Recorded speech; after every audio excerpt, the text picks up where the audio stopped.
सही है भाई। तो लास्ट क्लास में हम लोगों ने देखा था ग्रुप राउटिंग, इसके साथ हम लोगों ने नेस्टेड राउटिंग देखी थी। कितने तरीके में राउटिंग होती है नेस्टेड तरीके से। सही है, किस तरह हम लोग रिएक्ट में करते थे, किस तरह हम लोग नेक्स्ट.जेएस में करते थे, सब डिफरेंट थी। अब नेक्स्ट हम लोगों ने एक छोटा सा आर्किटेक्चर बना लिया था डायनेमिक राउटिंग का, लेकिन हम लोगों ने उसको परफॉर्म करके देखा नहीं था, ट्राई नहीं किया था। ऐसा ही है ना? नहीं किया था ना ट्राई? तो अब इसको ज़रा हम ट्राई करके देख लेते हैं।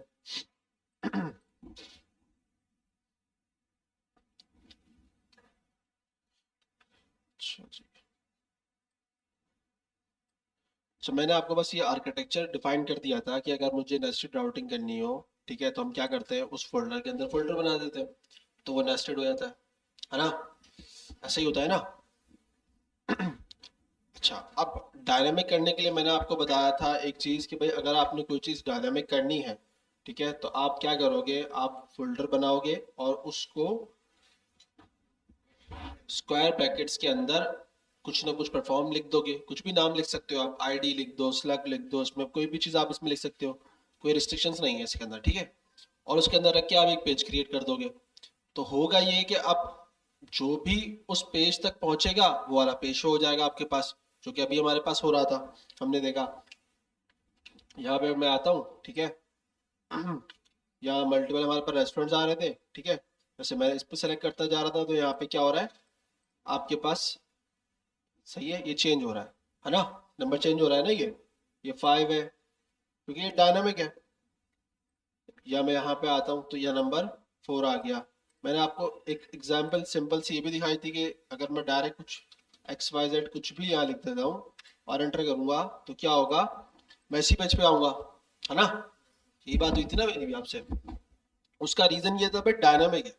अब उसको तो नहीं पता आप नंबर भेज रहे हो, आईडी भेज रहे हो, इंडेक्सिंग भेज रहे हो, कुछ भी XYZ, उसको तो नहीं पता ना। उसको तो सिर्फ ये है कि भाई इस स्लैश के बाद जो भी डाटा आ रहा है वो मुझे इस पेज पे लेके आ रहा है, बस सिंपल उसको इतना पता है, ठीक है। तो ये काम तो हम लोगों ने देख लिया था और हम लोगों ने एक पेज भी क्रिएट कर दिया था, जो मैंने यहाँ पे आपको बता दिया कि भाई ये डायनामिक पेज क्रिएट करने का तरीकेकार है और पेज डॉट जेएस के अंदर हमारे पास ये पेज क्रिएट हो रहा था। मैंने आपको इसमें बताया था कि भाई हम डाटा को निकाल सकते हैं, सही है। यानी कि कैसे भाई, अगर मुझे ये डाटा चाहिए जो मैं ऊपर पास कर रहा हूँ, कैसे निकालूंगा इसको, कैसे निकालूंगा? इससे पहले हम ये काम कैसे कर रहे थे रिएक्ट के अंदर, कोई बता सकता है मुझे जल्दी से? जी, यूज पैरम यूज कर रहे थे, ठीक है। और फिर क्या करते थे यूज पैरम यूज करने के बाद? आईडी निकाल लेते थे हम, एपीआई के अंदर कॉल करा देते थे। यहाँ पे आ जाओ, चीफ गेस्ट हो आप हमारे आज के।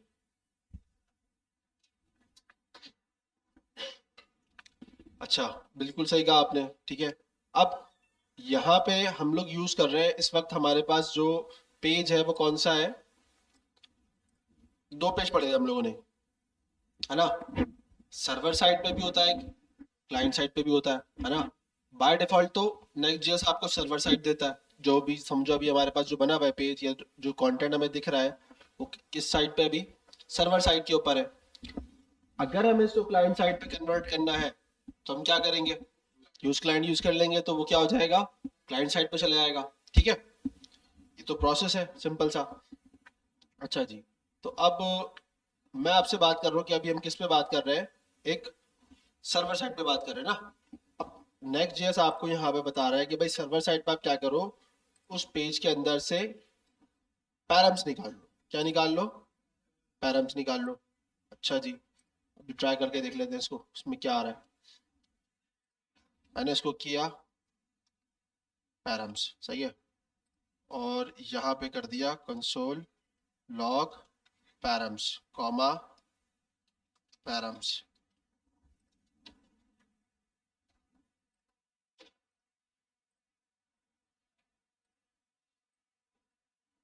कंसोल लॉग पे करूंगा तो मिल जाएगा ना मुझे, है ना? मिल जाएगा ना? मुंह से तो बोलो यार। मिल गया?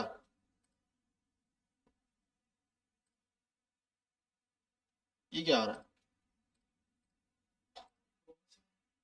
प्रॉमिस है वो। प्रॉमिस क्यों हो रहा है, इसका रीजन है बताता हूँ।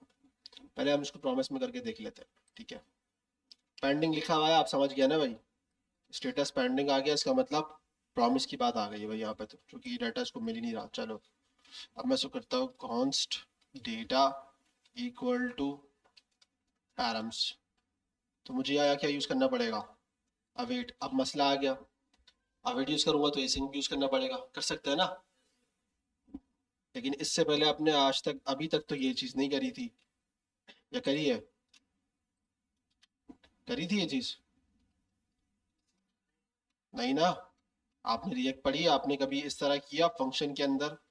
आप फंक्शन को तो एसिंग कर रहे थे, लेकिन कंपोनेंट को कभी आपने एसिंग नहीं किया था। ये सिर्फ नेक्स्ट.जेएस कर सकता है, ठीक है। ये सिर्फ नेक्स्ट.जेएस के अंदर काम हो रहा है कि आप कंपोनेंट को भी एसिंग कर सकते हो, ठीक है। आगे चलते हैं, वापस को रिफ्रेश करते हैं। आईडी आ रही है हमारे पास? आ गई? आईडी के नाम से क्यों आ रहा है ये? मैंने तो आईडी नहीं नाम रखा था, या मैंने भेजा आईडी? भेजा है? वापस आते हैं कोड की तरफ। भाई मैंने यहाँ से डाटा भेजा है ना, डाटा लिंक के थ्रू ऊपर जा रहा है, रिसीव आईडी आ रहा है। इसको तो अभी तक ये भी नहीं पता ना आईडी है, ये तो आगे जाके हम बता रहे हैं इसको भी रेसिपी आईडी, है ना। आईडी कैसे डिटेक्ट कर रहा है कि ये आईडी है? इसको क्या पता, इसको कैसे पता चल रहा है भाई ये आईडी है? इसको कुछ और नहीं कह सकते आप इसको आईडी ही बोलोगे। यूज पैरम, हम तो अभी यूज ही नहीं कर रहे यूज पैरम। कहाँ पे? मैंने तो यहाँ कुछ भी यूज नहीं किया। मैं तो आपको ये बता रहा हूँ कि आप यूज पैरम यूज कर सकते थे, लेकिन यहाँ पे नेक्स्ट आपको खुद बाय डिफॉल्ट सपोर्ट दे रहा है ये चीज। लेकिन ये सिर्फ पेज के अंदर है, कंपोनेंट के अंदर ट्राई मत करना।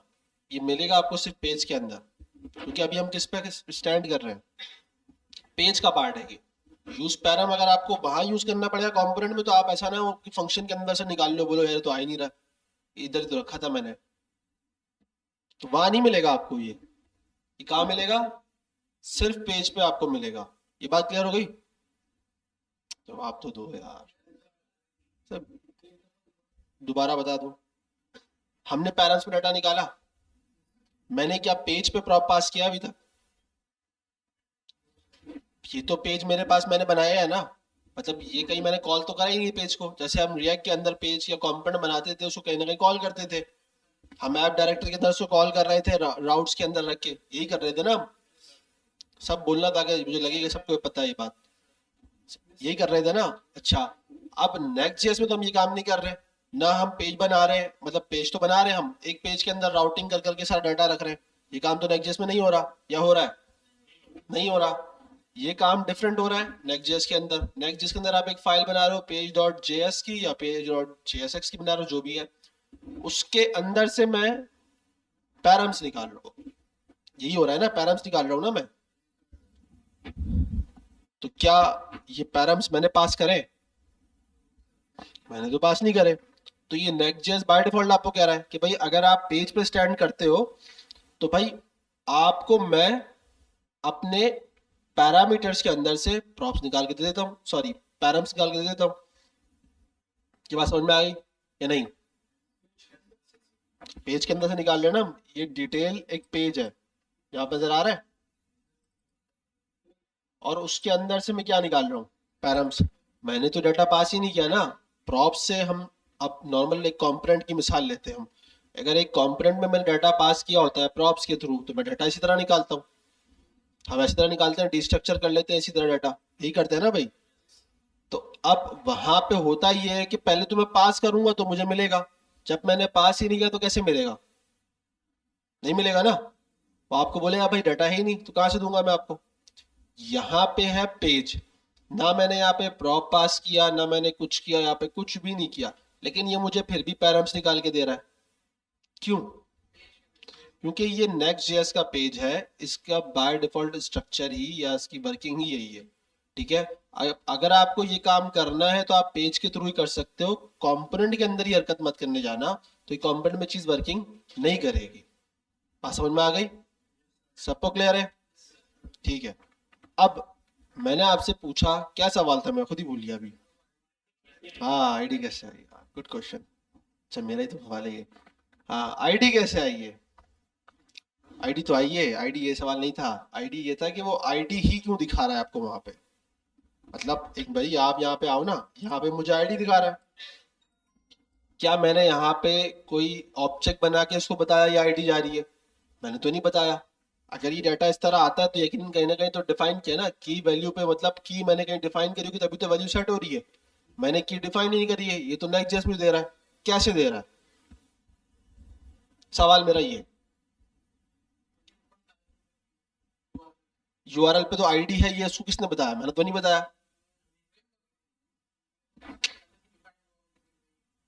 अच्छा, अच्छा चलो, आप कह रहे हो कि मैं अगर वहां से डाटा निकालूंगा वो आईडी ही आएगी, पक्का। चलो सही है, समझ गया, मैं आपकी बात समझ गया, इसको अभी करते साइड में, ठीक है, आपकी बात को भी अभी इम्प्लीमेंट करके देखेंगे। और कोई। स्क्वायर ब्रैकेट में जो मैंने लिखा है ये आईडी, हाँ ये इसकी वजह से आ रही है। यहाँ मैंने आईडी रखा है ना, अब एक काम करते हैं ना, इसका नाम चेंज कर देते हैं। ठीक है, इसका नाम कर देते हैं स्लग। ठीक है, सही है ना, कर सकते हैं ना slug.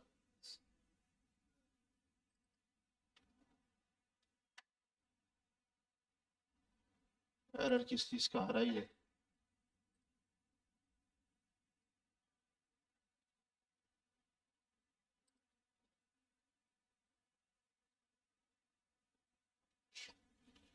Install hook anchor tag पे। अच्छा, हाइड्रेशन एरर आ रहा है, सही है इसको। क्या यार, ये कराची वाले सारे यहीं पे आ गए क्या। ओके, मसला आ रहा है, काम करते हैं इसको, रीस्टार्ट कर।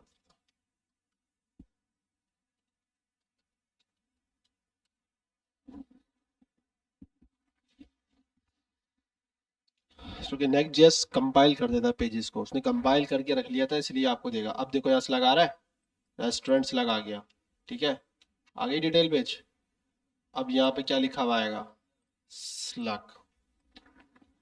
ये आपकी बात जो थी वो मैं आपको यहाँ पे करेक्ट कर देता हूँ कि इससे कोई फर्क नहीं पड़ेगा, आप यहाँ पे कुछ भी पास कर रहे हो। आपने जब नेस्टेड पेज क्रिएट करते हुए इस स्क्वायर ब्रैकेट के अंदर जो वेरिएबल रखा है ना आपने, वो उसकी पहचान है, यानी कि वो उसकी लेबलिंग है। ये बात क्लियर हो गई सबको। ठीक है, इस तरह आपको जो है ना यहाँ पे डाटा मिल रहा है। सही है। अब मैंने आपको ये भी समझा दिया कि भाई यहाँ पे पैरम्स आपको डायरेक्ट मिल रहे हैं। सही है। अच्छा, एक और चीज है, आप देखो यहाँ पे भी लॉग हो रहा है। क्यों।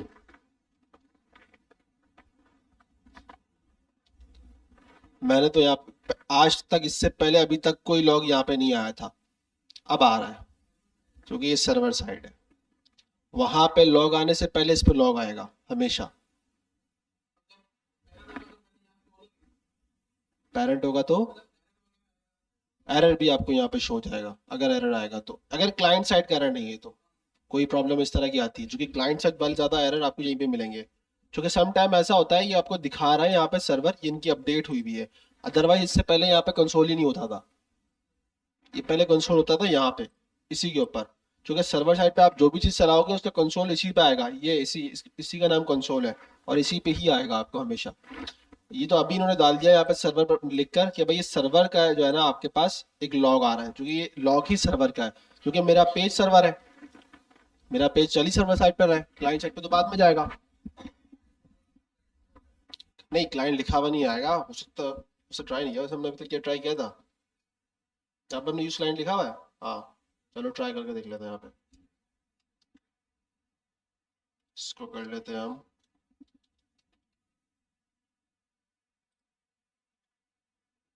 नहीं, क्लाइंट नहीं लिखा हुआ आ रहा। उस सर्वर की पहचान की उन्होंने बोला ना यार, चलो पता चल जाए भाई ये डाटा कहाँ से आ रहा है। फिर उन्होंने लिखा हुआ बता दिया यहाँ पे सर्वर है, और इस सर्वर की तरफ से लॉग हो रहा है। ठीक है, तो सर्वर साइड पे लॉग आपको करने के लिए यहाँ पे भी देख सकते हो।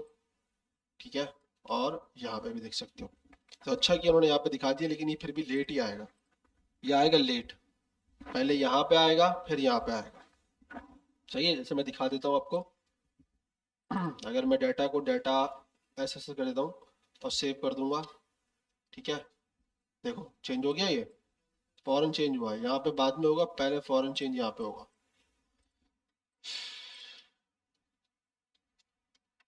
ठीक है, चलो जी, नेक्स्ट चलते हैं हम लोग। ये चीज़ समझ में आ गई सबको, क्लियर है? इन्होंने यहाँ पे भी इस चीज़ को एग्जाम्पल दी हुई है कि भाई dynamic segment are pass as the params prop to layout page route and generate metadata functions. ठीक है, ये बता दिया उन्होंने। किस पे आ रहा है भाई? लेआउट पे मिल जाएगा आपको, पेज पे और राउट पे। अब ये राउट क्या है? ये राउट वाला पार्ट हमने अभी तक देखा नहीं है, ये बैकएंड का पार्ट है। ठीक है, लेकिन पेज वाला पार्ट हमने देख लिया। लेआउट ऑलरेडी एक पेज ही काइंड ऑफ है, तो आपको ऑलरेडी वहां से मिल जाएगा। लेकिन वहां से हम लोग ज्यादातर क्या निकालते हैं? चिल्ड्रन निकाल रहे होते हैं ना वैसे तो हम। ये लेआउट से हम चिल्ड्रन निकालते हैं ना यहाँ से, तो आप इसको भी निकाल सकते हो, ये बता डिफाइन कर रहा है आपको। ठीक है, अब ये आपको बता रहा है भाई इन क्लाइंट कंपोनेंट। अगर आपका क्लाइंट कंपोनेंट है तो आप कैसे इस्तेमाल करोगे? यूज क्लाइंट करोगे, यूज पैरम यूज करोगे। ठीक है, ये भी यूज कर सकते हो आप। ठीक है, और ये यहाँ पे वैसे पैरम से भी निकाल के दिखा रहा है आपको, देख रहे हो? ये सवाल ये है, यूज पैरम को कहाँ यूज कर रहा है ये?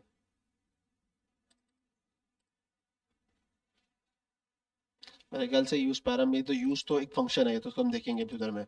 ठीक है, alternative client side you can use params to access the params anywhere in the client tree. ये तो मुझे पता है, ये तो आपको भी पता है ना, यूज पैरम यूज करेंगे हम क्लाइंट साइड पे। नॉर्मल रिएक्ट का था, आपने इस्तेमाल किया ही है इसको। ये मेरे ख्याल से इसने यहाँ पे लिखने में गड़बड़ हो गई है, वरना यूज पैरम से यूज करेंगे हम। ठीक है, अगर मैं इसको अभी फर्ज करो थोड़ी देर के लिए इसको और क्लाइंट साइड बना दूंगा,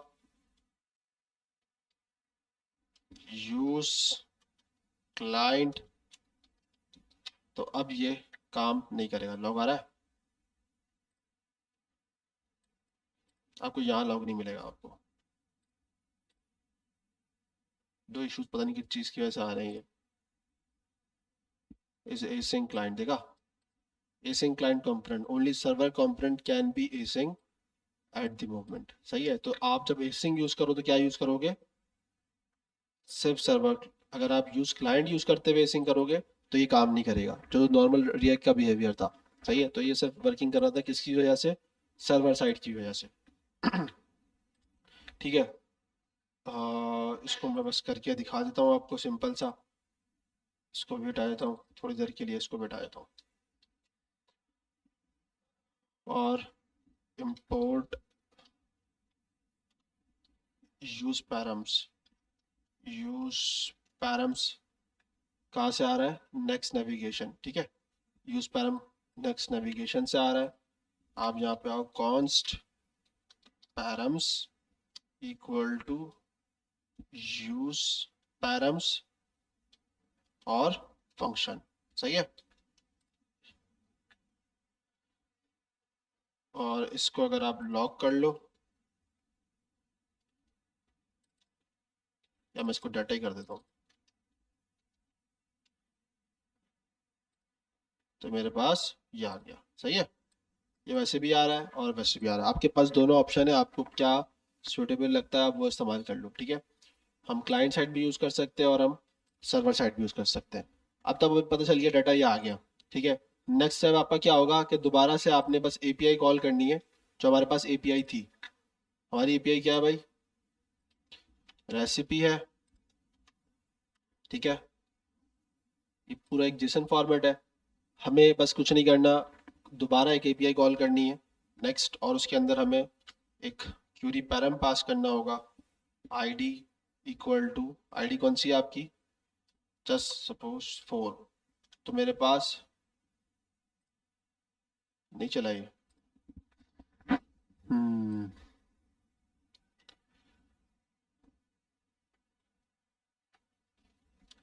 ऐसा नहीं आएगा ये।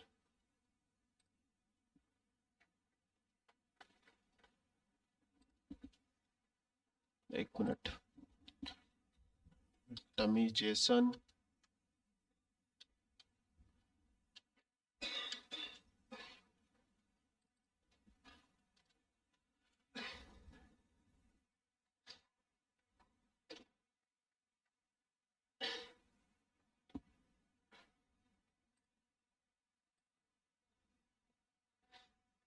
तो हमने सही किया है, और लिमिट है, स्किप है, ठीक है, delay resources, IP address, dynamic,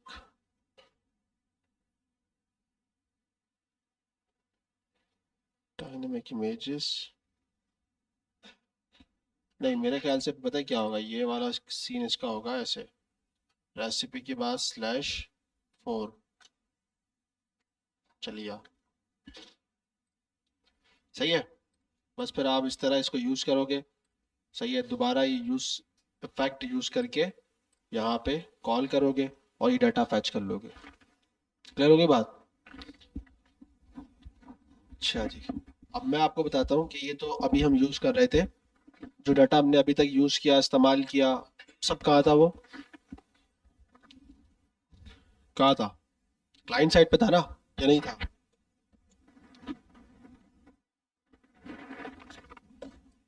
था नहीं था? यार अभी तक हम लोग यूज इफेक्ट यूज कर रहे थे ना, सही है। तो हम लोगों ने कहाँ इस्तेमाल किया यूज इफेक्ट को? क्लाइंट साइड पे। हमने जो भी हुक इस्तेमाल किया, शेड इस्तेमाल करी, सारी क्लाइंट साइड पे थी। अब मैं आपको कह रहा हूँ कि भाई अगर मुझे दोबारा डाटा फैच करना है तो आप क्या यूज करोगे? सब बोलो। यूज इफेक्ट इस्तेमाल करोगे ना? तो यूज इफेक्ट इस्तेमाल करना कब है? जब हमारे पास क्लाइंट कंपोनेंट है। अब तो मैं सर्वर इस्तेमाल कर रहा हूँ, अब कैसे करूँगा? यूज इफेक्ट तो नहीं हो सकता ना। ये बात तो आपको समझ में आ गई कि जब सर्वर साइड है और अगर यूज इफेक्ट भी इस्तेमाल कर रहा हूँ तो वो तो चलेगा ही नहीं, वो तो आपको एरर दे देगा। क्या बोलेगा भाई? क्या बोलेगा?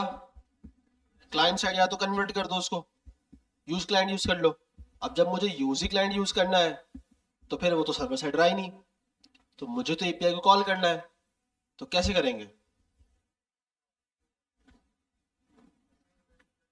एसिंग अवेट से होगा, और एक फंक्शन कॉल होगा, आपका एक फंक्शन बनेगा जिसपे नॉर्मल बिहेवियर जो आपका पहले चलता था, एपीआई कॉल होगी, सही है, उसका डाटा आपके पास आ जाएगा, बस सिंपल।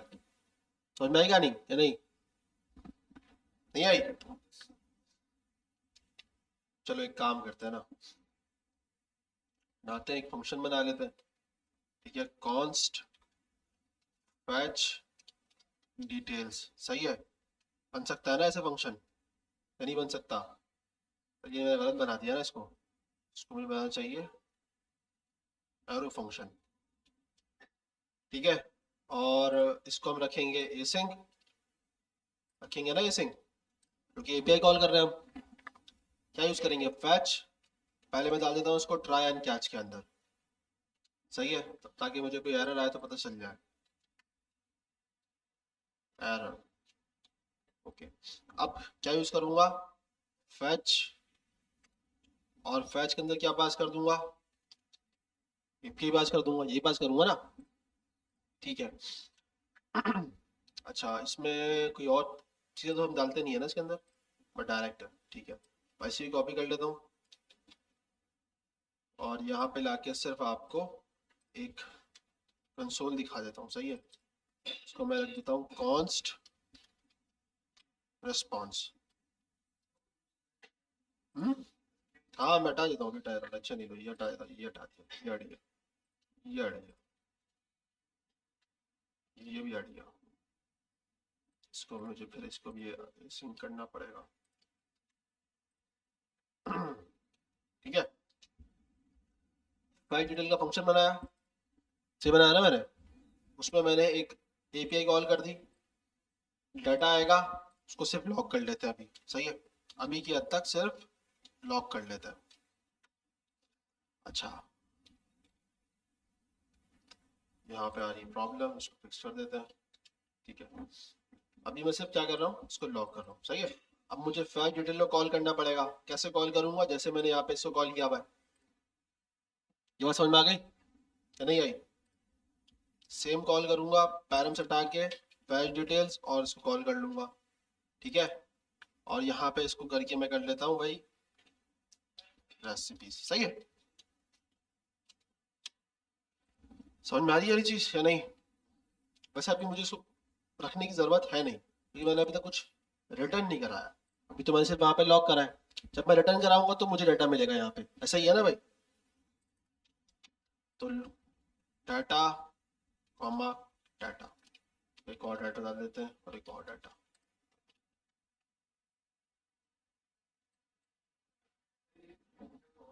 क्या कैपिटल होगा? जेसन कैपिटल होगा? नहीं, चलता है चलता है, मसला कुछ और है, मसला कुछ और है, सबर करो, टेंशन नहीं लो। Type error, response is not a function, response.json is not a function। ये क्या बात है? मैं एक मिनट रुको, पहले मैं इसको चेक करता हूँ कि क्या पता डायरेक्ट दे रहा हूँ।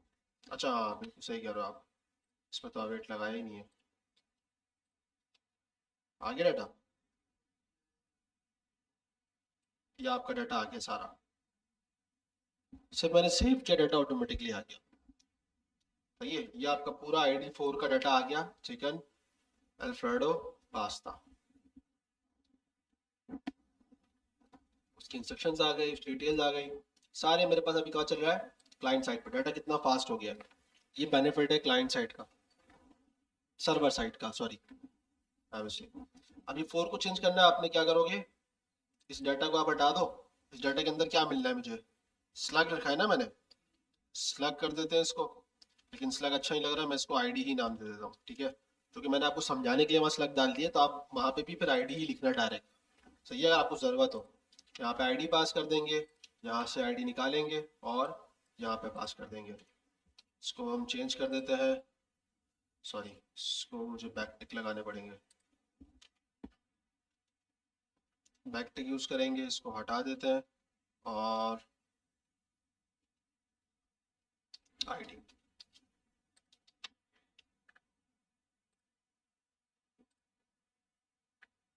डाटा आ रहा है सारा,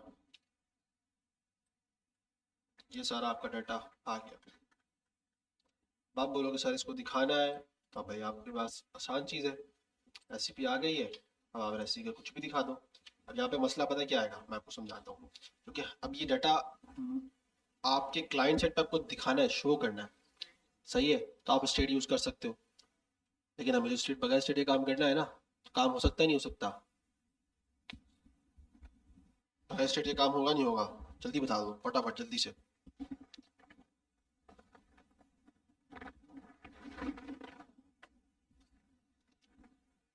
नहीं होगा? कितने लोग कह रहे नहीं होगा? एक, अब तो खड़ा हो, तुम भी तो हाथ खड़ा हो ना, दो। अच्छा, और कितने लोग कह रहे हैं हो जाएगा काम, वो हाथ खड़ा करें।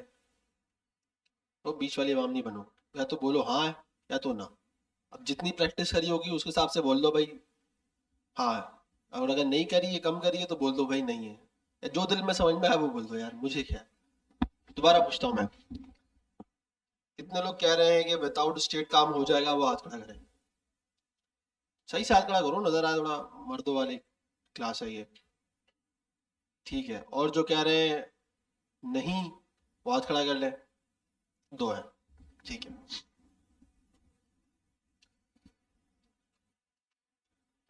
तो रेसिपी ऐसे कर सकते हैं ना हम। रेसिपी के अंदर मेरे पास डिटेल क्या आ रही है, पहले तो मैं चेक तो करूं। आईडी आ रहा है, नाम आ रहा है, मैं नाम दिखा देता हूँ सिर्फ आपको यहाँ पे बस, रेसिपी डॉट नेम।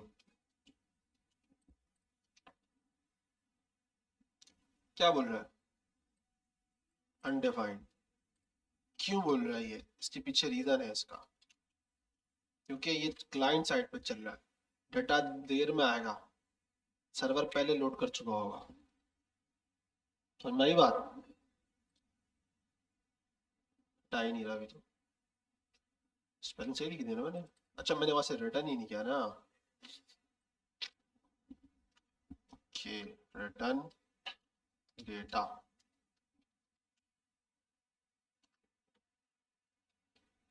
लोड आ रहा है, तो लोड ये बता रहा है कि डाटा क्लाइंट साइड पे लोड होकर आ रहा है, इसलिए उसने आपको बोला कि भाई यहाँ पे क्वेश्चन मार्क लगाओ। नहीं लगाऊंगा तो चल तो वैसे ही रहा है, लेकिन चलो। लेकिन ये कि बेहतर है कि आप क्वेश्चन मार्क लगाओ 100%, क्योंकि अगर डाटा सर्वर साइड पे चल रहा है तो वो तो जल्दी सर्वर सर्वर पर जल्दी आ जाएगा, क्लाइंट साइड पे लाने में उसको थोड़ा टाइम लग जाएगा ना। अब आप बोलोगे सर बात तो एक ही है, पहले भी हो रहा था। लेकिन नहीं, ऐसा नहीं है। पहले होता ये था भाई, सर्वर से डाटा आ रहा था, लेकिन आपका पहले क्लाइंट चलता था, फिर वो डाटा लोड करता था और फिर दिखाता था। अब ऐसा नहीं हो रहा। अब डाटा आपका समझ लो लोडेड आ रहा है, सिर्फ क्लाइंट साइड पे दिखाना है उसको। लोडेड क्यों आ रहा है? वो सर्वर साइड पे पहले रिलोड ले लेता है। तो स्पीड में फर्क आ गया ना भाई। एक डाटा आपका सर्वर पे आके लोड ले रहा है, एक डाटा सॉरी क्लाइंट साइड पे आके जो है ना लोड लेगा, चाहे आपकी इमेजेस हो, एक्स वाई जेड कुछ भी हो। सही है ना भाई? क्लाइंट साइड पे आएगा, लोड लेगा, फिर आपको दिखाएगा कि भाई ये डाटा, ये डाटा है, ये डाटा नहीं है। एक डाटा आपके पास ऑलरेडी लोड होके आ रहा है क्लाइंट से चलने से पहले पहले, तो उसको तो रिलोड करने में टाइम नहीं लग रहा, उसको एपीआई फैच करने की जरूरत ही नहीं पड़ रही, क्योंकि पीछे से डाटा आता है वो फटाफट दिखा देता है आपको। तो डाटा यानी कि आपकी एपीआई कॉल या आपका जो एक पेज था वो काफी फास्ट हो गया पहले कंपेयर रिएक्ट के। जो रिएक्ट चल रही थी हमारे पास, या हमारे पास दूसरे फ्रेमवर्क्स होंगे जो और इस तरह की वर्किंग कर रहे होंगे क्लाइंट साइड पे चलने वाले, वो स्लो हो गए कंपेयर सर्वर साइड की वजह से। नेक्स्ट जेएस ने इस चीज को परफॉर्म किया। अब बाकी अगर आपको दिखाना हो दिखा सकते हो जी। स्टेट की जरूरत ही नहीं है ना, क्या जरूरत है आपको स्टेट की? किसको अपडेट करना है आपने? यहाँ तो आपको अपडेट करना ही नहीं चाहिए कुछ, या तो आपको सिर्फ दिखाना है। इसका दो तरीके हैं। इसका तरीका ये है कि आप एक कंपोनेंट बनाओ और उसमें डाटा अपडेट करो। मेरी बात समझे या नहीं? ये तो पेज है ना, पेज के अंदर कंपोनेंट तो बन सकता है ना, वो क्लाइंट साइड हो सकता है, वो बन जाए क्लाइंट साइड। पेज को क्लाइंट साइड नहीं बनाओ। समझ गया बात को? पेज हमेशा सर्वर साइड पे रहना चाहिए। क्लाइंट साइड पे कंपोनेंट बना दो, वो तो जरूरत पड़ेगी आपको, यूज स्टेट के बगैर काम ही नहीं कर सकते आप। तो कंपोनेंट में डाटा लोड हो, टाइम लगे, ठीक है, पेज तो लोड होके आ रहा है, आवाम को तसल्ली तो हो रही है, हाँ भाई कुछ तो हो रहा है काम। जिससे हमारे हुक्मरान बनाते हैं, हाँ ठीक है यार, गड्ढे खोद के बोलते हैं हाँ यार काम हो रहा है, तो आपको तसल्ली होती है यार कुछ तो हो रहा है। और आप बोलते हैं यार अब तो जबरदस्त रोड बनेगा, तसल्ली तो होती आती है ना। तो आपकी आवाम को तसल्ली हो जाएगी, या आपके जो है ना यूजर को, कि अच्छा चलो डाटा आ रहा है, ठीक है, ये पेज तो रिलोड हो गया, कुछ तो दिख दिया। मतलब ऐसा डाटा जो कि आप, मतलब मैं आपको कहूँ कि यार एक ऐसा डाटा जो आपका अपडेट नहीं होने वाला, वो डाटा दिखा के आप इमाम को तसल्ली दे दोगे, हाँ यार चलो यार ये तो कुछ कुछ तो रिलोड हो गया, इतने में क्लाइंट ही लोड हो जाएगा। समझ में आ गई बात? वहां पे पहले क्या हो रहा था, वहां पे तो आपको हर चीज का वेट करना पड़ रहा था, क्योंकि जाहिर सी बात है एपीआई कॉल करेगा, वो डाटा लेके आएगा, उसके बाद फिर दिखाएगा। तो वहां पे तो पूरा रिलोड रिलोड दिखा रहा होगा आपका, या आपने इतनी बड़ी लोडिंग की है ना, वो लगा दी होगी गिफ, जो वो दिखा रहा होगा कि यार ये लोडिंग की करे आ रहा है, इसका तो डाटा ही नहीं आके दे रहा। अब जो डाटा सर्वर पे रिलोड हो गया है वो तो दिखा देंगे, तो बोलेगा कि हाँ यार चलो अभी ये तो आ गया, थोड़ा सा वेट कर लेते हैं, एक और आ जाएगा। समझ में आ गई बात? ये जो लोडिंग टाइम, वेटिंग टाइम, ये बहुत इंपॉर्टेंट मैटर करता है। मैंने शायद बताया था आपको कि अमेजोन की जो एक स्टडीज है वो यही कहता है कि भाई उसका एक सेकंड में उसका कोई $1 मिलियन का लॉस होता है, अगर उसका एक सेकंड वेबसाइट अगर स्लो हो जाए। अब एक सेकंड कहने को तो कुछ भी नहीं है, लेकिन यूजर अगर आते ही देखा एक सेकंड में यूं भाग गया वो, आप क्या कर लोगे? वो किसी और वेबसाइट पे खरीद लेगा। अब अमेजोन ब्रांड बन गया, वो एक अलग कहानी है कि भाई लोग खरीदते हैं वहीं से, लेकिन आप बनाओगे तो जाहिर सी बात है ना, रिलोड टाइम मैटर करेगा, चाहे कुछ भी हो। आप गूगल खोलते हो कुछ भी, फर्ज करो ऐसे मैंने यहाँ लिख दिया HTML, एक मिसाल दे रहा हूँ। अब यहाँ पे इतनी सारी वेबसाइट आ रही है, ठीक है। अब गिनती की गिनती आप क्या करते हो, एक, बहुत ज्यादा हुआ दो, उससे ज्यादा हुआ तीन, कुछ होते होंगे शायद जो चार पांच पे चले जाए, छह पे चले जाए, वरना इस पेज से बाहर तो कोई जाता ही नहीं है। सही है ना? तो नेक्स्ट जेएस ने तो आपका एक पहले मसला हल कर दिया, जब रिलोड टाइम कम होता जा रहा है, चीजें कम होती जा रही है, अच्छा एसईओ दे रहा है आपको, ये काम भी कम हो गया। सही है। अब एक बंदे ने खोला, अब मैं देख रहा हूँ यार ये रिलोड टाइम ज्यादा लग रहा है, अच्छा भाई ये भी खोल लो, चलो ये तो खुल गई, ये खुल गई, वो अभी तक रिलोड ही ले जा रहे हैं भाई साहब। फर्क पड़ा ना? मैं तो भाग गया। अब मैं कुछ खरीदने आया था, मैं कुछ भी एक्टिविटी करने आया था, मैं तो भाग गया। एक क्लाइंट गया, मैं अकेला तो नहीं था ना पूरी वेबसाइट में आने वाला। अगर आपकी वेबसाइट पॉपुलर है, थोड़ी ज्यादा अच्छी आवाम है, ट्रैफिक अच्छा है आपके पास, तो 1000 बंदा भी आया और इस तरह की ये हरकत देख के चला गया, वो अभी तक रिलोड ही ले रहा है, देखो। तो कोई रुकेगा? भागेंगे सब। तो इस तरह आपका बिजनेस भी फ्लॉप हो सकता है, या आप जिसके लिए बनाओगे उसका बिजनेस कम हो जाएगा, जिसके लिए बैठे हैं सब। सही है, तो ये चीजें मैटर करती हैं। तो ये झट से खुला है फटाफट, कुछ भी नहीं किया मैंने, कुछ सिर्फ यहाँ पे क्लिक किया, ये टक्कर की खुल गया पूरा ऐप्स। मतलब मैं यहाँ से यहाँ पे आया हूँ, क्लिक करके यहाँ पे आया हूँ, मुझे पूरा पेज मिल गया।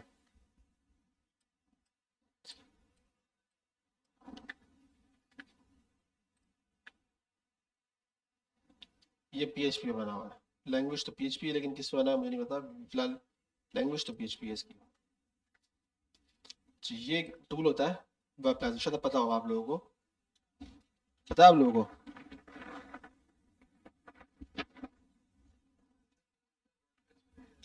हाँ, ये आपको बताया था कि कौन सी टेक्नोलॉजी पे वेबसाइट वगैरह बनी है, तो काफ़ी हेल्पफुल होता है ये। जैसे इसमें बता रहा है ये PHP बना हुआ है, ठीक है। अगर मैं किसी और वेबसाइट पे चला जाता हूँ, शायद उसका बता दे, उसका भी बता सकता है ये। Next JS, react, next JS, react, टेलवेंट, सब बता रहा है। ये तो हमारी वेबसाइट है ना, कोई मुश्किल नहीं है, ये काम बहुत आसान है। ये आपको एलिमेंट में पता चल जाता है ये। अभी आपको लगता है कि यार ये बड़ी टफ चीज़ है, कुछ भी है, कुछ भी नहीं है भाई, बेवकूफ़ बनाता है। मैं आपको दिखाता हूँ ये कहाँ पर चलेगा। डेफ हिडन, ये किसने लगाया था, हमने लगाया है? इसने तो नहीं लगाया।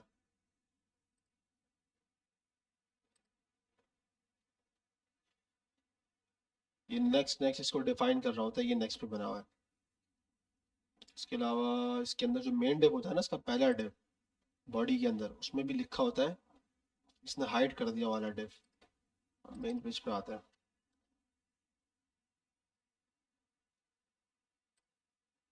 ये वीडियो आ रहा है, स्क्रिप्ट की फाइल, नेक्स्ट राउटर,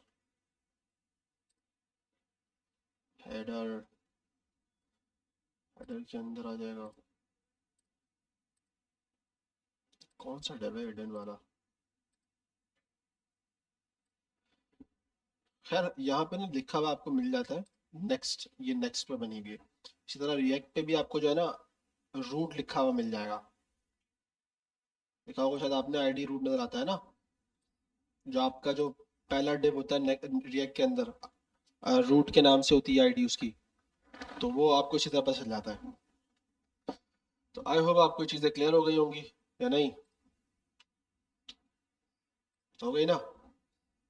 ये देखो, ये अभी ये हमने किस पे रिलोड किया हुआ है, क्लाइंट साइड पे, तो कितना टाइम ले रहा है, देखो टाइम ले रहा है ना, लोडिंग दिखा रहा है। ये पता नहीं कौन से इशूज है, इसको बाद में देखेंगे। ये बेसिकली हाइड्रेशन एरर है, ये नेक्स्ट इसके अंदर आता है। ये क्यों आता है कि जब आपकी यूआई खराब होती है, मतलब पहले आपकी यूआई क्या थी और एपीआई के डाटा आते ही यूआई चेंज हो रही है फौरन, तो ये क्या है, मैंने आपको बताया था ना, एक जर्क आता है हल्का सा, तो ये नेक्स्ट जेस के अंदर एक एरर है। तो उसको फिक्स करने के लिए होता है कि आप उसको पहले से एक जगह डिफाइन कर दो कि भाई डाटा मेरा यहीं तक ही आएगा। सही है, तो वो इतना बड़ा जर्क नहीं मारेगा। सही है, तो उसके और भी सॉल्यूशंस हैं, ठीक है। सही है, डाटा आ गया। अब आपका यहाँ पे अगर मैं आता हूँ तो देखो यहाँ पे उससे ज़्यादा फास्ट आता है डाटा। तो ये डिफरेंस है, ठीक है। एक काम करते हैं, इसको फटाफट से चैट जीपीटी को दे देते हैं और उसको बोलते हैं बस का पेज बना दो, ताकि ये पता चल जाए आपको और डिफरेंस की डाटा है, इसको दिखाना है हमें। ये यहाँ तक आ रहा है ना, कॉपी हो गया।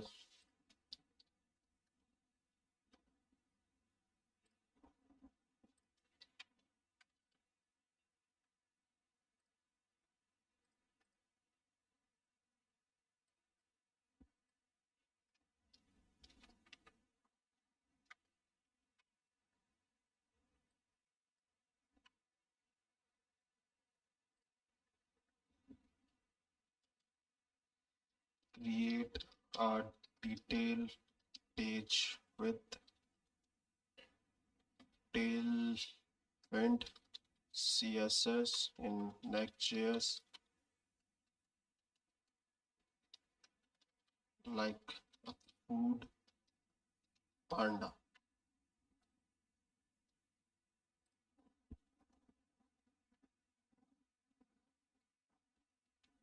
सही है भाई, बना के दे रहा है ये आपको। एग्जाम्पल बता रहा है फैच करने वाली, हमने तो कर दिया, हमें क्या बता रहा है भाई तू। अच्छा, ये if इसने लगाया ना रेस डॉट ओके, ये इसने सर्वर साइड पे लगाया, ये हमें सर्वर साइड पे काम करना पड़ता है क्योंकि हमारी इस वक्त जो एपीआई कॉल हो रही है वो सर्वर साइड पे हो रही है।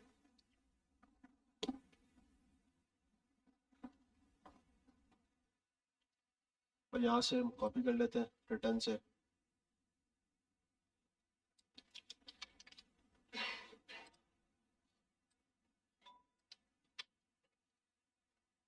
सही है भाई, तो ये आपका पेज रेडी है। किधर है भाई इमेज कंपोनेंट, हाँ अब इसकी तरफ हम आते हैं ना, ये भी हमारा बाकी है ना, इसको भी देख लेते हैं। सही है भाई, ये तो चीज़ क्लियर हो गई ना आप लोगों को। चले आगे,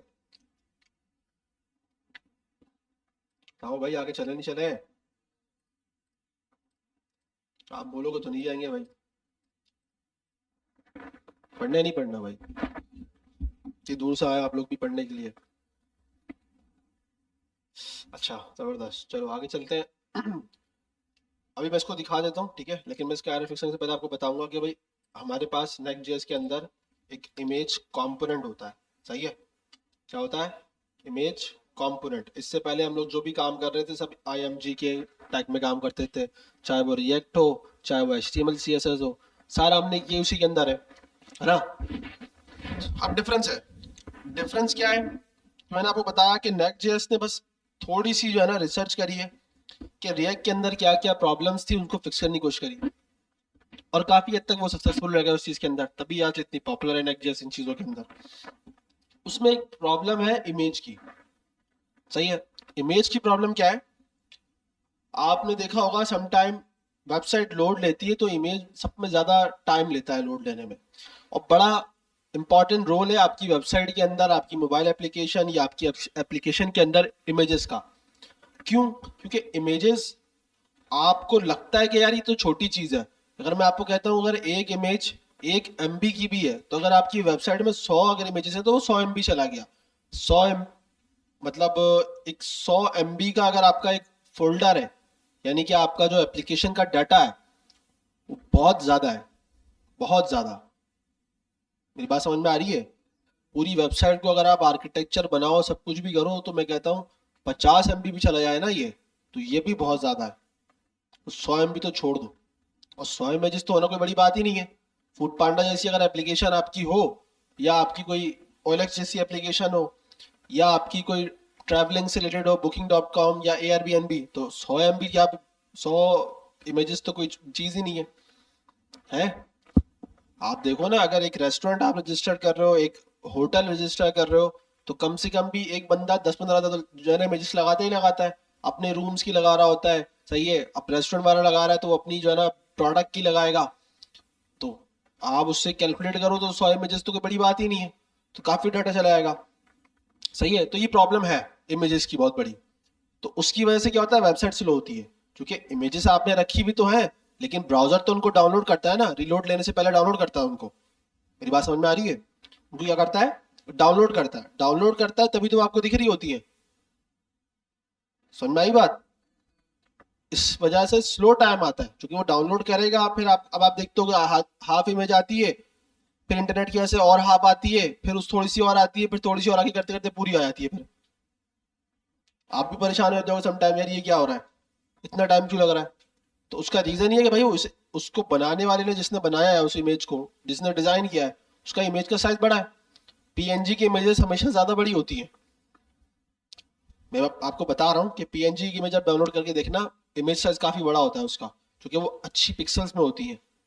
आप उसको थोड़ा जूम करो, पिक्सल इतनी आसानी से होती नहीं है, बहुत ज्यादा जूम करो तो फिर जाके वो जो है ना हो जाती है, वरना इतनी होती नहीं है। तो अगर इस तरह की इमेजेस आपकी वेबसाइट पे लगी तो वेबसाइट तो स्लो होगी।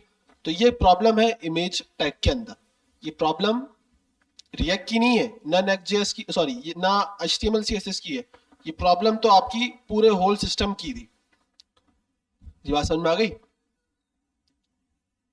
अब नेक्स्ट.जेएस ने अपना एक कंपोनेंट बना दिया। कंपोनेंट आपको पता है ये सारा, हमने अभी तक हुक देख लिए कि भाई सबके अपने अपने हुक हो गए, रिएक्ट के अपने हुक थे, नेक्स्ट.जेएस ने अपने हुक बना दिए। ठीक है, ये भी सही है, बना सकता है, हुक एक नॉर्मल फंक्शन है, हमने भी बना के देखे थे, हमने कस्टम हुक भी बनाए थे। देखे था ना आपने, कुछ भी नहीं है, एक फंक्शन से पहले यूज लिख दो, हुक बन गया, खत्म। ये हुक की कहानी है। और कोई एक्स्ट्रा ऑर्डिनरी कोई चीज करी थी आपने? नहीं करी थी ना। हुक एक बस सिंपल वर्ड में रियूजेबिलिटी के लिए इस्तेमाल किया जाता है। एक काम को मल्टीपल टाइम पे आपने यूज करना है, एक हुक बना के रख दो उसका, और उसको यूज करते रहो बस हर जगह, बस सिंपल वर्ड के अंदर। सही है। इसी तरह नेक्स्ट जेएस ने अपने अंदर एक इमेज कॉम्पोनेंट जो है ना बना दिया कि भाई आपको इमेज यूज करनी है ना, आप इमेज कॉम्पोनेंट यूज कर लो। आप आईएमजी भी यूज कर सकते हो, नेक्स्ट जेएस ने मना नहीं किया, लेकिन फिर नेक्स्ट का फायदा क्या जब आप इमेज कॉम्पोनेंट यूज ना कर रहे हो। ये बात समझ में आ गई? अब उसकी बेनिफिट देखते हैं। अब यहीं पे आते हैं हम, ठीक है। अब ये आपको सारी चीजें बताएगा यहाँ पे, इसको एक एक करके पढ़ते जाना। Next.js images component extend the HTML image element to provide। अब ये पढ़ते जाना। आप पढ़ो जरा ये, अपना पीछे आपके कौन बैठा हुआ है? नाम क्या तुम्हारा? मुक्सित। नाम भूल जाता हूँ यार मैं, चलो पढ़ो जरा। साइज ऑप्टिमाइजेशन, ये उसकी हेडिंग है, आपको बता रहा है कि वो ऑटोमेटिकली साइज को ऑप्टिमाइज करके दे रहा है। आगे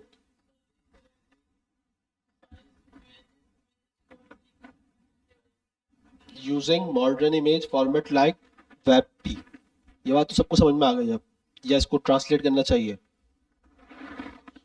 समझ में आ गई सबको? जवाब ही नहीं आता आप लोगों की तरफ से। ये चाहिए हमें, टेंशन। ठीक है भाई, तो ये क्या कर रहा है कि ऑटोमेटिकली ये इमेज को ऑप्टिमाइज कर रहा है आपके काम के अकॉर्डिंग। इमेजेस के अंदर एक कॉन्सेप्ट होता है रेशो का, पढ़ा है ना आपने, या नहीं देखा? इमेजेस का अपना एक रेशो होता है, सही है। वो तो मुझे भी सही से नहीं आता उसका क्या रेशो हिसाब किताब होता है, लेकिन एक बता रहा हूँ मैं, एक रेशो होता है, ठीक है। कैलकुलेशन होती है उसकी बेसिकली। मैं डेवलप मतलब मैं डिजाइनर तो हूँ नहीं, मुझे इसका नहीं पता इतना। तो इमेज का जब आप रेशो कम करो तो वो अलग से हो जाता है, ज्यादा बड़ा हो तो एक अलग दिखती है। तो बड़ा रेशो पे बड़ा चीजें डिपेंड करती है। तो ये भी बेसिकली पीछे ना रेशो को हैंडल करता है ये। तो आप इमेज अगर मोबाइल साइड पे है तो उसका रेशो कम करके उसको छोटा इमेज करके दिखा देता है वो आपको। तो इतनी बड़ी इमेज आपको जो 1920 1080 थी वो आपकी, अगर आपको मोबाइल पे दिखाएगा वो तो लोड लेने में टाइम लगेगा उसको। जब वो रेशो कम करके उसको लेके आता है तो वो एक छोटी सी इमेज आपको जब वो दिखाता है मोबाइल के अंदर, साइज वही होता है एक्चुअली, लेकिन उसको और छोटा करके कंप्रेस कर देता है उसको, तो जल्दी खुलती है वो और। ठीक है, तो ये चीज ने क्या कर दी, एक चीज तो उसने क्या कर दी, फिक्स कर दी। नेक्स्ट पढ़ो भाई।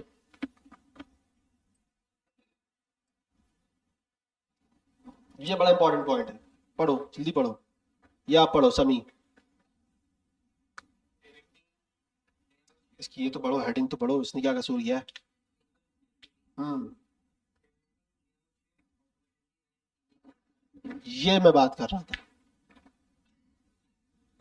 इमेज लोड नहीं हुई है आपकी। अब जैसे मिसाल लेते हैं, आपने फ्रंट पेज पे बड़ी इमेज लगाई हुई थी एक, अब उसको लगा था टाइम, अब आपका लेआउट जो नीचे वाला था वो ऊपर आ गया।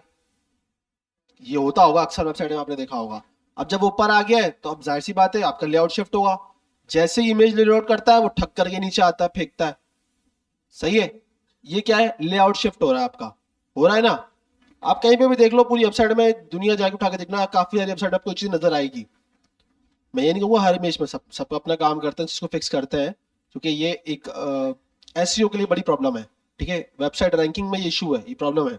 जो मैंने शायद आपको दिखाया था लाइट हाउस के बारे में बताया था ना मैंने आपको, उसमें ये प्रॉब्लम आती है। उसमें अगर आपकी वेबसाइट में अगर ये चीज है तो ये वो उसमें बताता है ये एरर है, इसको फिक्स करो। जिसकी वजह से वो आपकी वेबसाइट को जो है ना 100% रैंकिंग नहीं दे पाता। वो उसमें एक पूरा, बल्कि मैंने पता नहीं दिखाया नहीं दिखाया था आप लोगों को, लाइट हाउस दिखाया था मैंने? नहीं यार, लाइट हाउस दिखाया होगा मैंने। Light house,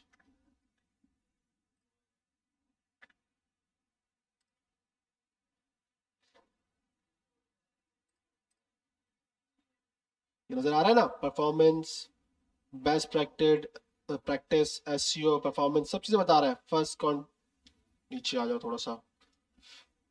first contentful paint, speed index, time to interactive, सब कुछ बताया था मैंने, शायद मुझे याद पड़ रहा है मैंने बताया, दिखाया आपको। हो सकता है किसी और बैच को दिखाया हो। दिखाया है ना? देखा, मुझे याद आ रहा है, सब मुकर गए यहाँ पे। ये देख रहे हो ना, अब ये किसी की वेबसाइट का एक पूरा ओवरव्यू लिया गया है।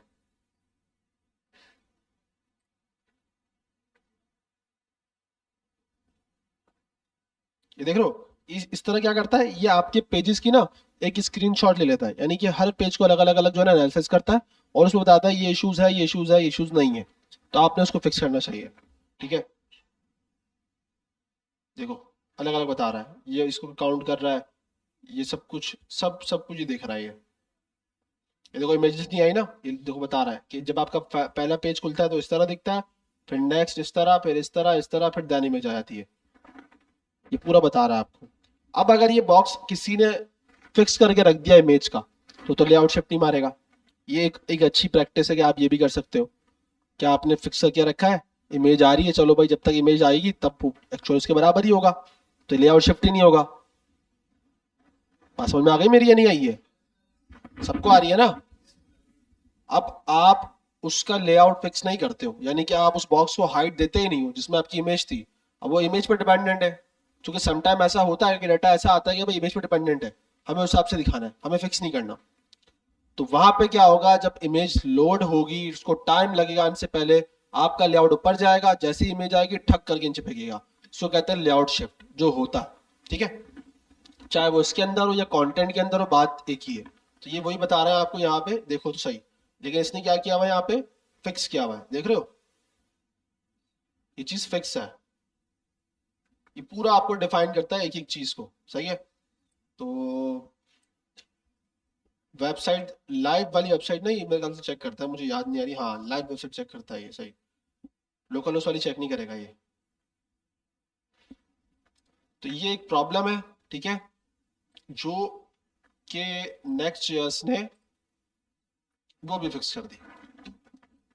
अब कैसे फिक्स करी इसने, जब आप इमेज कंपोनेंट यूज करते हो तो आप उसको एक ऑलरेडी फिक्स और हाइट डिफाइन करते ही करते हो। ये मांगता है आपसे, अगर आपने इसको विड्थ और हाइट नहीं दी चलेगा ही नहीं, ये एरर दे देगा। अच्छा, अब मसला यहाँ पे एक और भी है कि भाई मुझे हर इमेज का साइज डिफरेंट चाहिए, उसका भी तरीका इसने बताया हुआ है।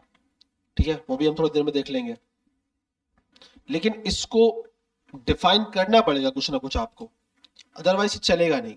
सही है, तो जब आपने इसको विड्थ और हाइट डिफाइन कर दिया, एक फर्ज करते हैं आपने इसको डिफाइन कर दिया भाई विड्थ 300 px और आपने इसको हाइट भी कर दिया 300 px, एक स्क्वायर बॉक्स है, बन के सेट हो गया।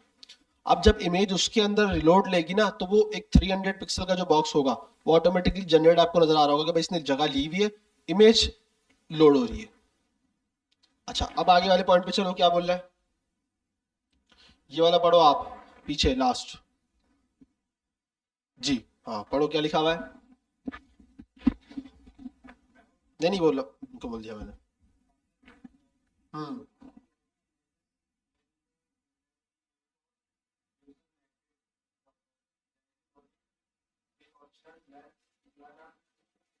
Place holder.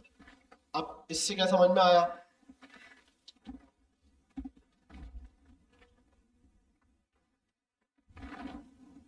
क्या समझ में आ रहा है जल्दी, आसान इंग्लिश लिखी हुई है यार, क्या मुश्किल लिखी हुई है।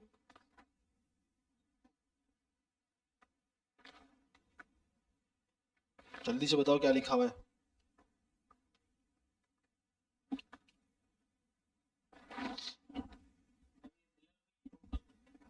तो ठीक है, पूरा सेंटेंस छोड़ के आपने एक ही वर्ड पढ़ लिया, ऊपर से तो स्टार्ट हो रहा है, वो तो पढ़े,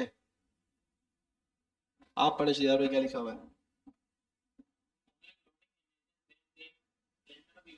बस अभी यहाँ तक, अभी यहाँ तक क्या लिखा हुआ है, only loading images when they enter the view port.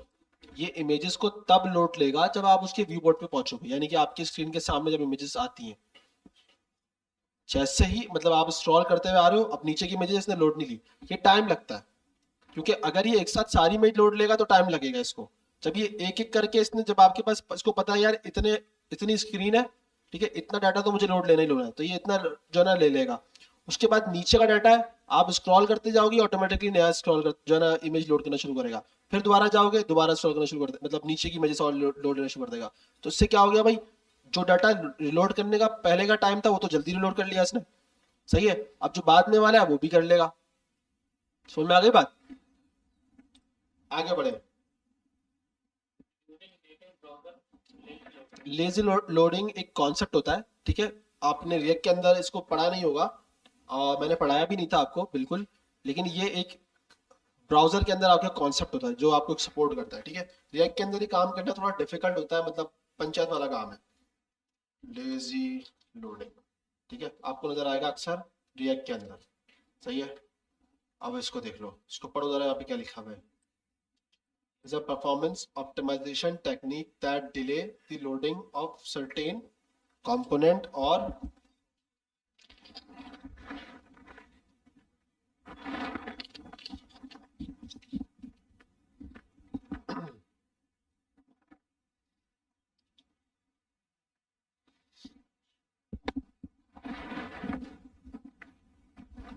कुछ समझ में आया या नहीं? क्या समझ में आया? हम्म, चंक्स में तोड़ तोड़ के डेटा को लोड करता है ये, ठीक है। ये इमेज का एक कॉन्सेप्ट होता है लेजी लोडिंग, ठीक है। रिएक्ट के अंदर आपको मिल जाएगा, ये रहा। अच्छा, ये इन्होंने इसमें डाल दिया है, ठीक है।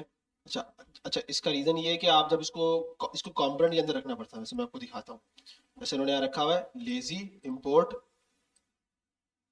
मार्कडाउन प्रीव्यू डॉट जेएस, तो इसके अंदर इसको इंपोर्ट किया जा रहा है, देख रहे हो, अलग तरीके से यूज किया जा रहा है, ठीक है। तो थोड़ा सा ये अलग तरीका है, ठीक है। तो ये इसकी जो है ना एक रीजन है, एक प्रॉब्लम थी रिएक्ट के अंदर, जो मैंने आपको कहा था कि रिएक्ट की प्रॉब्लम और एक वर्ल्ड की जो प्रॉब्लम है चीजों में, उसको फिक्स करता जा रहा है नेक्स्ट। तो ये एक प्रॉब्लम थी जिसको उसने फिक्स कर दिया, यहाँ पे उसने बता दिया। नेक्स्ट आप पढ़ो समी के पीछे, आपके बराबर वाले।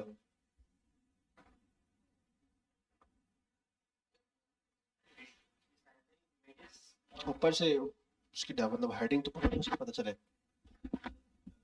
क्लियर हो रहा है। हम्म, हम्म,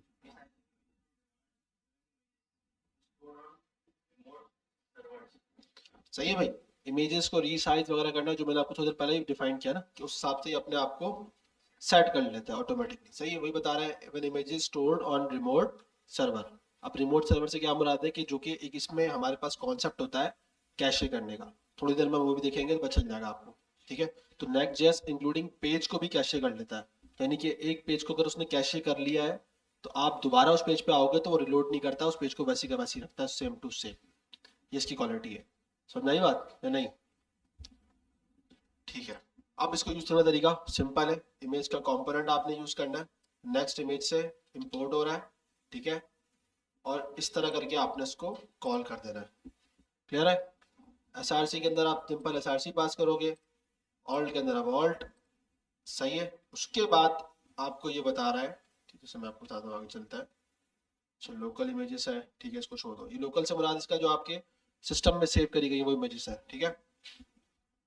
रिमोट इमेजेस को भी थोड़ी देर में देखते हैं हम। और ये एक तरीका, इसने दो तरीका आपको बताया। एक तरीका तो आपको बता दिया कि भाई आप direct slash profile dot PNG कर दो। अच्छा, ये जो स्लैश कर रहा है ये डायरेक्ट एक्सेस कर रहा है पब्लिक फोल्डर के अंदर। तो अगर आप कोई डाटा पब्लिक फोल्डर के अंदर रखते हो, जैसे फर्ज करो मैं यहाँ पे इमेज यूज कर रहा हूँ ना। अच्छा, मेरी इमेजेस तो खैर अभी वहां से आ रही है, ठीक है, अपना एपीआई से आ रही है, मुझे दूसरे पेज पे जाना पड़ेगा। यहाँ पे मैं, यहाँ पे इमेजेस नहीं है ना हमारे पास, ठीक है। तो मैं एक काम करता हूँ ना, इसको कर लेता हूँ, सुशी को डाउनलोड कर लेता हूँ, ठीक है। फिर एक इमेज डाउनलोड कर लेता हूँ उसकी, ठीक है। इसको कर लेते हैं, साइज थोड़ा सा इसका तंग करेगा, लेकिन चलो। सेव इमेज एज, और मैं इसको कर लेता हूँ, हमारा हमारा फोल्डर का है बैच 15। इसमें नहीं है ना हमारा फोल्डर? नहीं है, डेस्कटॉप है ये, एफ में भी नहीं है, है, ठीक है, इस पे हमारे पास फर्स्ट नेक्स्ट स्टेप है। इसके अंदर मैं हमारे पास पब्लिक का फोल्डर है ना। पब्लिक के फोल्डर के अंदर मैंने सिर्फ इमेज को सेव करके रख दिया, ठीक है। अब मैं आपको यहाँ पे आता हूँ, दिखाता हूँ। पब्लिक के अंदर मेरे पास एक जापानीज कलर की जो है ना पिक्चर है, नाम है इसका। इसको नाम बड़ा इजी रख देता हूँ मैं, बहुत मुश्किल हो जाएगा मेरे लिए ये। सही है, तो इस इमेज को मैंने यहाँ पे सेव करके रख लिया, ठीक है ना। सही है ना, बात समझ में आ रही है। अच्छा, अब मैं यहाँ पे आता हूँ पेज पे। नहीं, हमारा कौन सा पेज है, होम पेज है ना हमारा। ऐप के अंदर, क्लाइंट के अंदर नहीं, क्लाइंट में नहीं होगा, लैंडिंग पेज के अंदर, पेज के अंदर यहाँ पे हमारे पास इमेज यूज हो रही होगी। यूज हो रही है ना ये वाली इमेज है ना।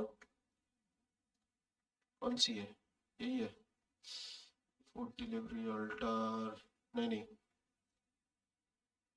सुशी वर्ल्ड, ये रहा, ठीक है। इमेज में, ठीक है, ये सब, इन सब को मैं हटा देता हूँ। और यहाँ पे इसको हटाने के बाद क्या यूज करूंगा, इमेज कंपोनेंट। सही है, तो पहले तो मैं करूंगा इमेज, ये आ रहा है नेक्स्ट इमेज, इंपोर्ट कर लिया, सिंपल कंपोनेंट की तरह कॉल होगा ये। नेक्स्ट क्या है हमारे पास, एसआरसी, ठीक है। अब एसआरसी के अंदर मैंने आपको बताया अभी कि अगर मैं पब्लिक में डाटा रख के बैठा हूँ तो मैं क्या यूज करूंगा, डायरेक्ट स्लैश, मुझे जैसे हम लोग लास्ट टाइम उसमें करते थे, HTML के अंदर डॉट डॉट करके हम लोग बैक जाते थे, डाटा में जाते थे, फोल्डर के अंदर इस तरह इमेजेस निकालते थे। यहाँ पे ऐसी जरूरत नहीं है, पब्लिक में आपने रखा है डॉट स्लैश यूज करोगे, स्लैश और सुशी, सही लिखा ना मैंने, डॉट पीएनजी, पीएनजी थी,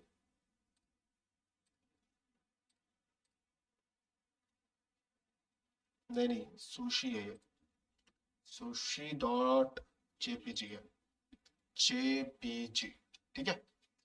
अच्छा, अभी मैं आपको दिखाता हूँ, ये मुझे देगा एरर, क्या बोल रहा है, मिसिंग रिक्वायर्ड विथ प्रॉपर्टी, यानी कि मुझे इसको विड्थ और हाइट भी डिफाइन करनी पड़ेगी। ठीक है भाई, कर देते हैं। तो यहाँ पे जैसे इन्होंने यहाँ पे दिया हुआ है विड्थ फुल, ठीक है। मैं यहाँ पे विड्थ फुल नहीं दे सकता, क्यों, वो भी मैं आपको डिफाइन करूंगा। और किस तरह दे सकता हूँ वो भी डिफाइन करूंगा। पहले मैं इसको रख देता हूँ विड्थ 300, सही है। अच्छा, पिक्सल देने की जरूरत नहीं है आपको इसमें, 300 डायरेक्ट दे दो। अब क्या बोल रहा है, हाइट भी चाहिए इसको, ठीक है भाई, हाइट भी दे देता आपको, 300। आ गई इमेज।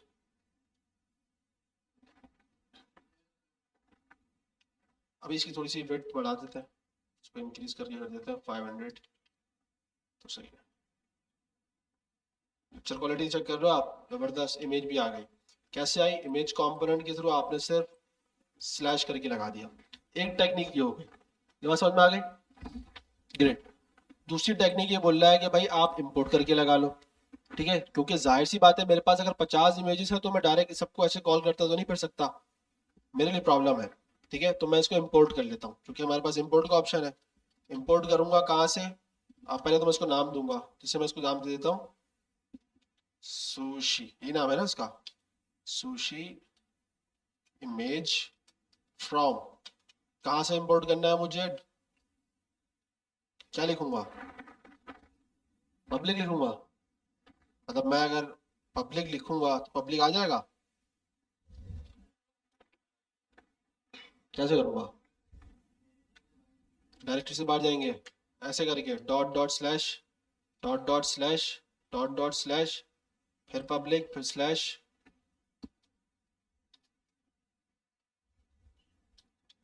यही करेंगे ना, या नहीं करेंगे, हम्म। अब ये तो समझा भी, वो बताता हूँ मैं आपको। कहाँ गई इमेज, इसको हटा के सीधा हम क्या कर देंगे अपना सुशी इमेज। चल रहा है भाई, रिलोड मार दिया, ये देखो उसने कैशे कर लिया, देख रहे हो, इसने कैशे कर लिया। चलो उसको बताता हूँ कैशे होता है कैसे, क्या होता है बताता हूँ, ठीक है। पहले इसको देखते हैं, तो सुशी में जा गया, ठीक है। अच्छा, अब ये तरीका तो हमारा ओल्ड मेथड है ना, सही है, ये तरीका तो हमारा ओल्ड है। नेक्स्ट जिस कहता है भाई अगर आपने इंपोर्ट करना है तो भी मैं आपको बता रहा हूँ कि भाई आप डायरेक्ट करके देख लो। अब ये इमेज कहाँ से उठा रहा है, ये इमेज उठा वैसे पब्लिक से ही रहा है, मेरी बात समझ में आ रही है। प्रोफाइल पीएनजी कहाँ पे उठा रहा है, पब्लिक से ही उठा रहा है। तो आप पब्लिक नहीं लिखो, आप डायरेक्ट क्या कर लो, चल जाएगी ऐसे, क्या लगता है, पक्का देख लो, दौड़ हटा दूं, चलो दौड़ हटा के दिखाता हूँ।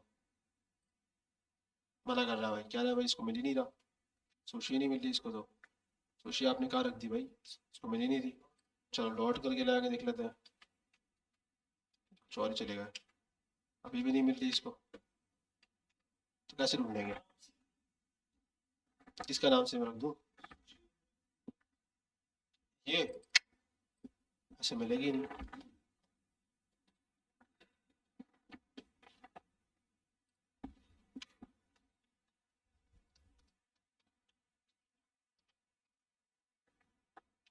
डॉट स्लैश क्यों नहीं आ रहा, डॉट की कहाँ यूज करती है,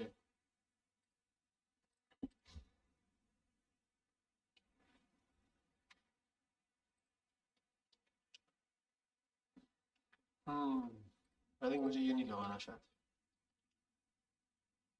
अच्छा चलता तो ऐसी ही है, पब्लिक सुशी इमेज, चेक करते हैं क्या गड़बड़ हो रही है हमसे। पब्लिक के अंदर हमने डाटा रख दिया,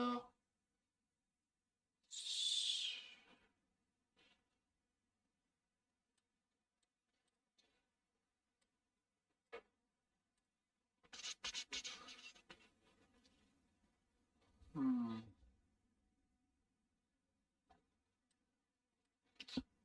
यार इतना राउंड नहीं डालते हैं, कुछ गड़बड़ है, रुको जरा मैं चेक करता हूँ। Public slash sushi dot JPG, ये आ रही है, ठीक है।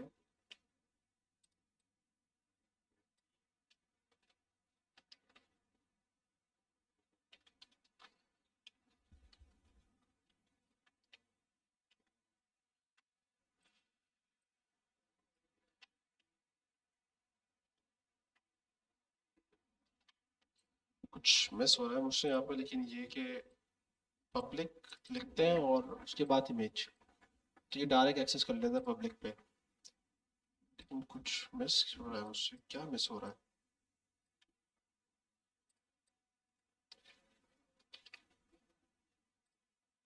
नहीं कुछ तो मिस हो रहा है।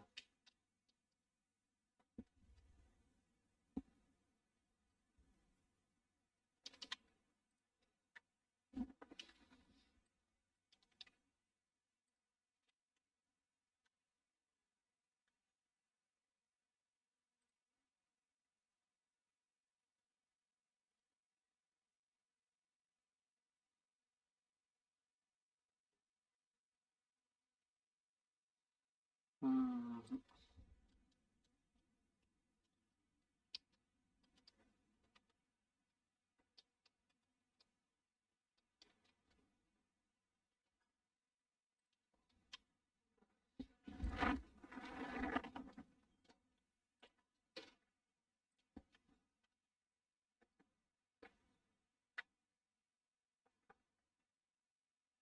पब्लिक सुशी सही लिखा है मैंने, ये तो सही काम कर रहा है, ये इसमें काम नहीं कर रहा।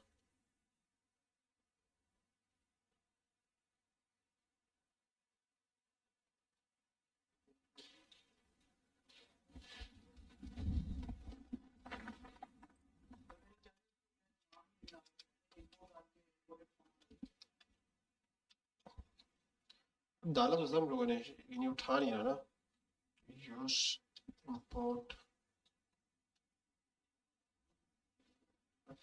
आउट डॉट डॉट,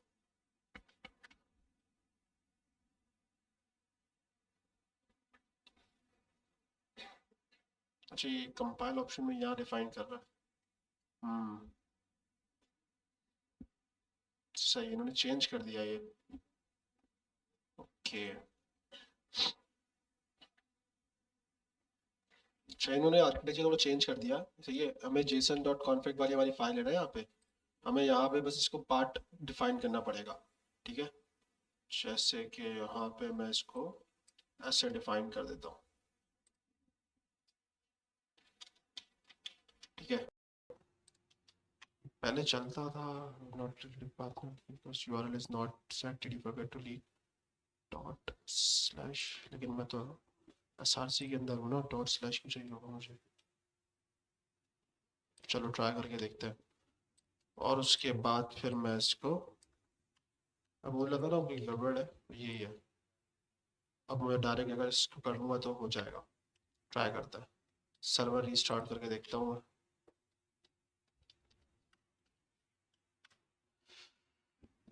हम्म,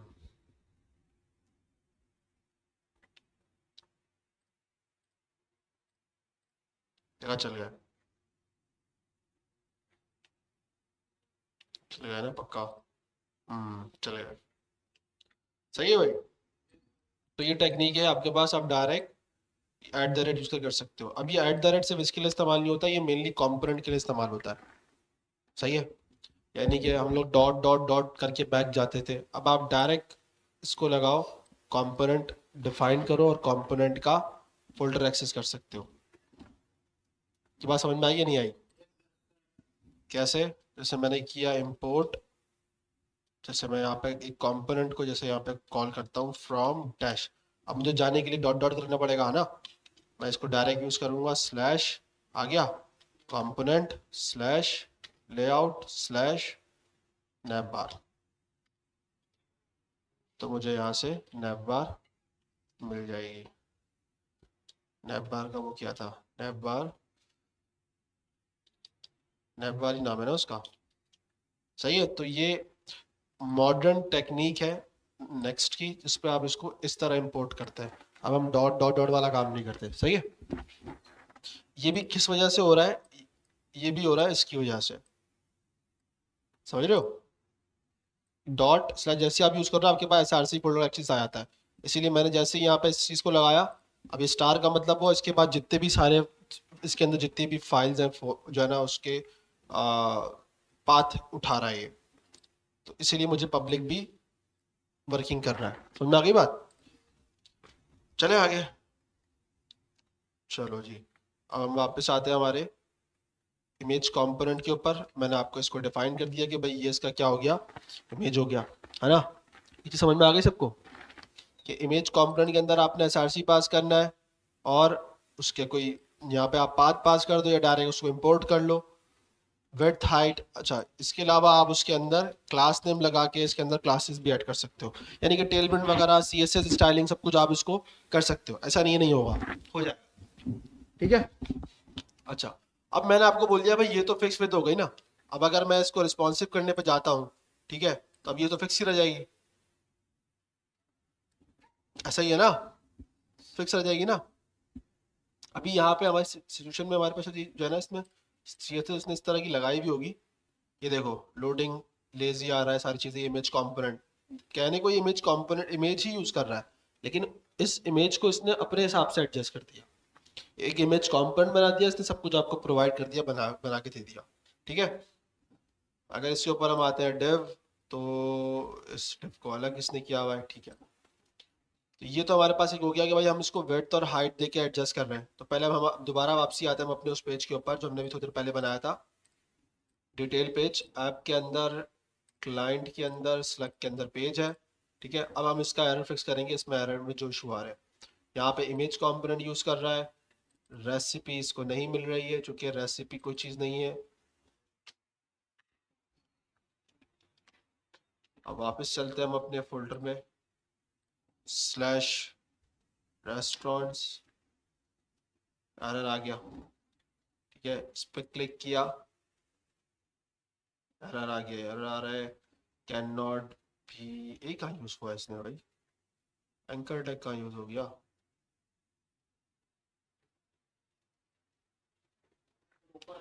अच्छा, इसने कहाँ यूज कर रहा है ये,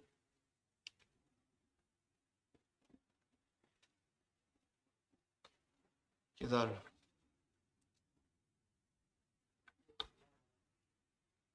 नहीं नहीं, ये तो अलग चीज़ है। ये क्लास का है, ये तो अलग है ना। एंकर टैग का है,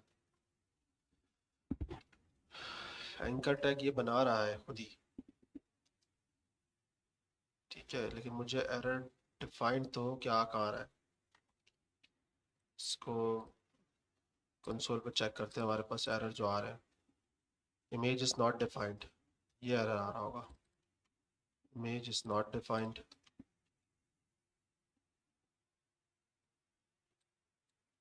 सीडी एंड डायनामिक। अच्छा, एक और मसला आ गया, देखा? अब ये अच्छा हुआ मसला आ गया, ताकि मैं नज़र आ गया। अच्छा, अब आप अगर इमेज कंपोनेंट में कोई भी इमेज यूज़ करते हो जो कि रिमोट इमेज है, रिमोट इमेज से मुराद क्या हो गया आपका?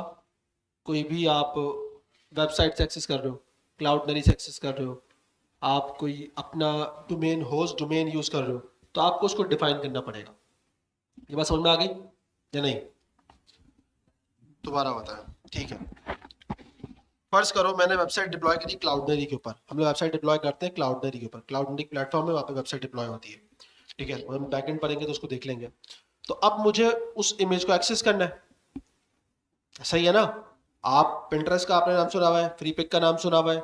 वहां पे आप जब इमेजेस रखते हो या आप जब उसकी इमेजेस को कॉपी पेस्ट करते हो, तो वहां पे आ रहा होता है www डॉट या https.com करके, freepic.com करके कुछ आ रहा होगा, फिर उसके आगे आईडीज आ रही होती हैं। तो ये होता है यूआरएल, उसका जो डोमेन है। इसका मतलब ये कि वो उस डोमेन की बेस पर डिप्लॉय हुई भी है। ये बात समझ में आ गई? वो सर्वर है, उस पर डिप्लॉय हुई भी है। या नहीं समझ में आई तो बस एग्जाम्पल दिखा देता हूँ। जैसे मैंने आपको कहा, मैंने फ्री पिक की एग्जांपल ली ना। अब फ्री पिक पे मैं यहाँ पे आता हूँ, ठीक है? अब यहाँ पे हमारे पास मल्टीपल वेबसाइट्स आ जाएंगी।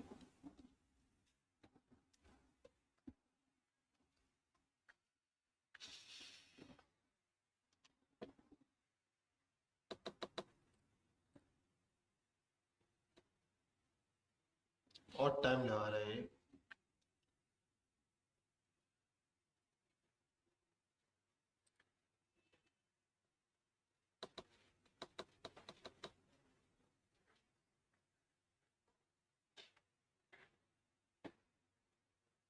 कंटेंट लोड हो गया, इमेजेस अभी तक नहीं आई है।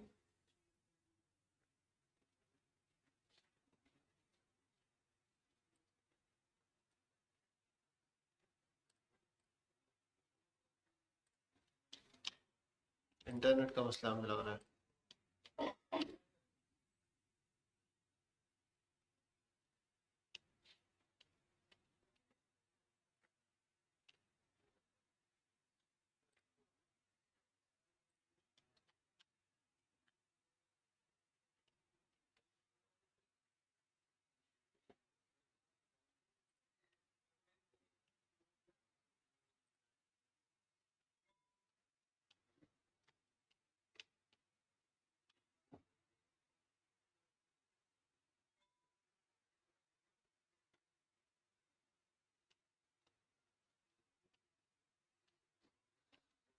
इसको छोड़ो यार, इतना टाइम लेगा तो काम हो जाएगा।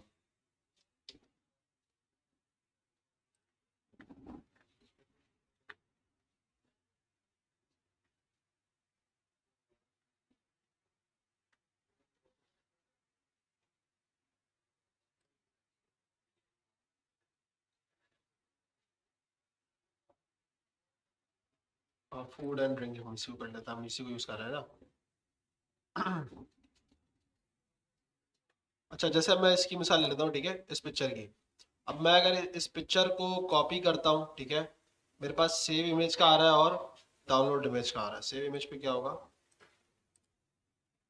अच्छा, यहीं पे ला रहा है, ठीक है, सही। लेकिन चलो मैं अगर इसको यहाँ पे इंस्पेक्ट करके निकालता हूँ, ठीक है, तो मैं आपको यहाँ दिखाता हूँ, उसके डिव है। अच्छा, आ जाओ थोड़ा सा, होशियार लोग हैं ये, इन्होंने डिव के ऊपर बैकग्राउंड इमेज लगाई हुई है।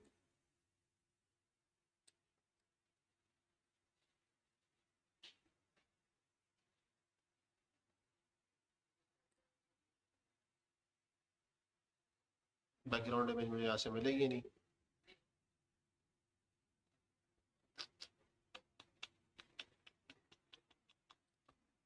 अच्छा जी, यही खुल जाती नजर आया था। और कौन सी होती है इमेजेस की वेबसाइट, जल्दी बताओ जल्दी। पिंटरेस्ट, फ्रीपिक, और कौन सी होती है? पिक्सल होती है। ये भी आ गई ना, बेस्ट है। ठीक है, इसको खोल लेते हैं।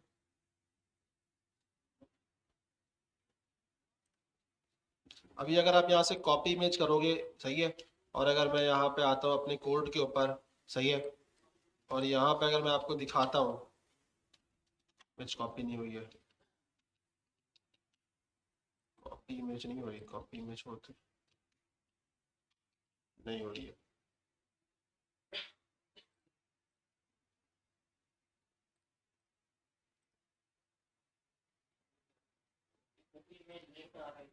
कॉपी इमेज लिंक, हाँ ये हो है ना। सही है, तो अब आप देखो यहाँ पे क्या रहा है, https://images.pixel.com। ठीक है, तो ये क्या है, एक डोमेन है ना।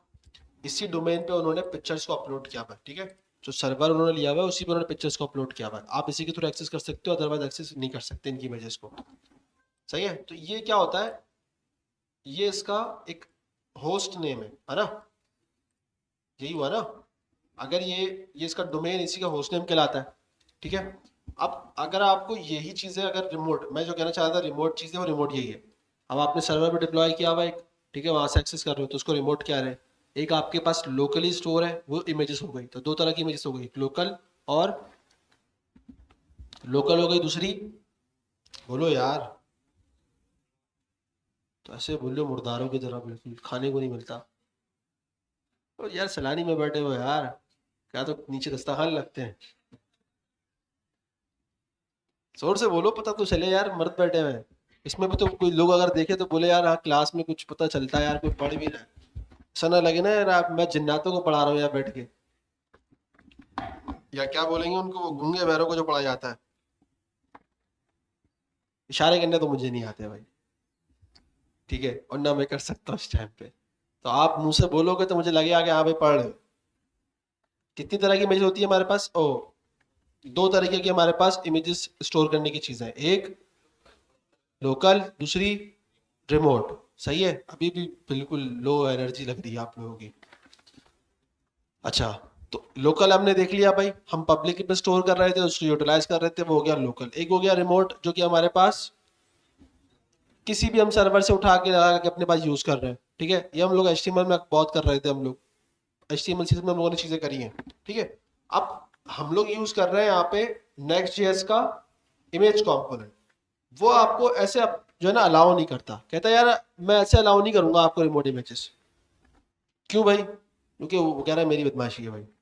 अच्छा भाई चलो ठीक है, तो आपको कह रहा है कि भाई आप जो सीडीएन यानी कि आप जो एक होस्ट नेम, आप भी जो भी आप डोमेन यूज कर रहे हो ना, आप मेरे पर रजिस्टर करा दो उसको, तो ही मैं इमेज एक्सेप्ट करूंगा वाली, अदरवाइज नहीं करूंगा मैं। ये बात समझ में आ गई? ठीक है, अब हमारे पास जो यहाँ पे एरर आ रहा है वो यही आ रहा है। ठीक है, ये तो अभी नया एरर आ गया, इसकी वजह से इसको बंद कर देते हैं। ठीक है,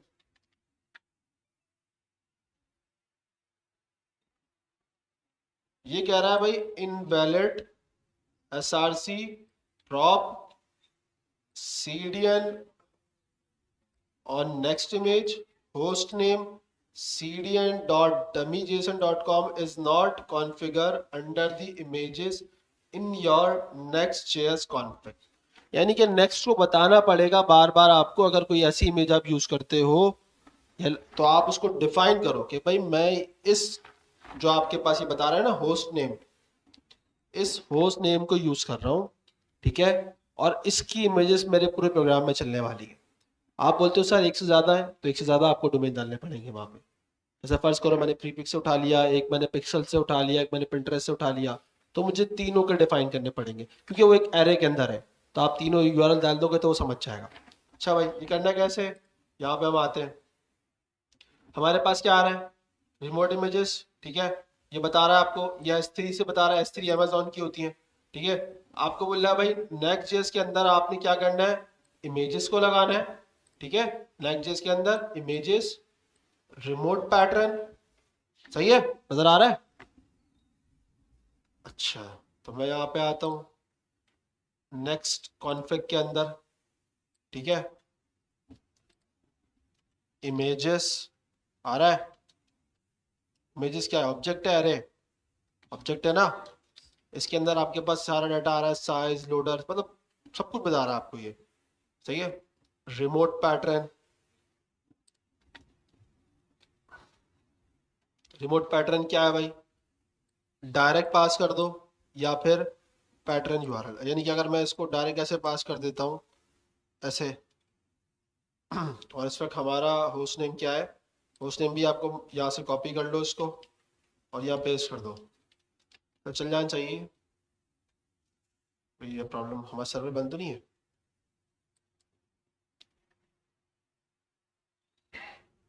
सर्वर बंद हो गया। npm def invalid next conflict. अच्छा, इन्होंने चेंज कर दिया ना, तो इसका मतलब ये कि फिर हमें ऐसे ही डिफाइन करना पड़ेगा इसको, जैसे इन्होंने बोला है रिमोट के अंदर, ऑब्जेक्ट के अंदर इस तरह डिफाइन करना पड़ेगा। चेंज कर दिया इन्होंने स्ट्रक्चर, यही मसला है इनका। अच्छा, प्रोटोकॉल तो सही है, होस्ट नेम हम बस यहाँ चेंज कर देते हैं, हमारा होस्ट नेम, इसको हटा दिया। पाथ नेम की हमें फ़िलहाल कोई ज़रूरत नहीं है, सर्च की ज़रूरत पड़ी तो सही है, ठीक है। अब देखते हैं ज़रा इसको चला के, चल गया। This configure option is required to be migrate, please update your. अब क्या करना आगे भाई? उसने बना के दे दिया आपको फूड पांडा की तरह, ये आपकी इमेज आ गई और ये आपके इंग्रेडिएंट्स, इंस्ट्रक्शंस और सारी चीज़ आ गई, ठीक है भाई। ये टाइम टाइम और ये सब चीज़ें ज़बरदस्त। अब आपकी इमेज चल रही है,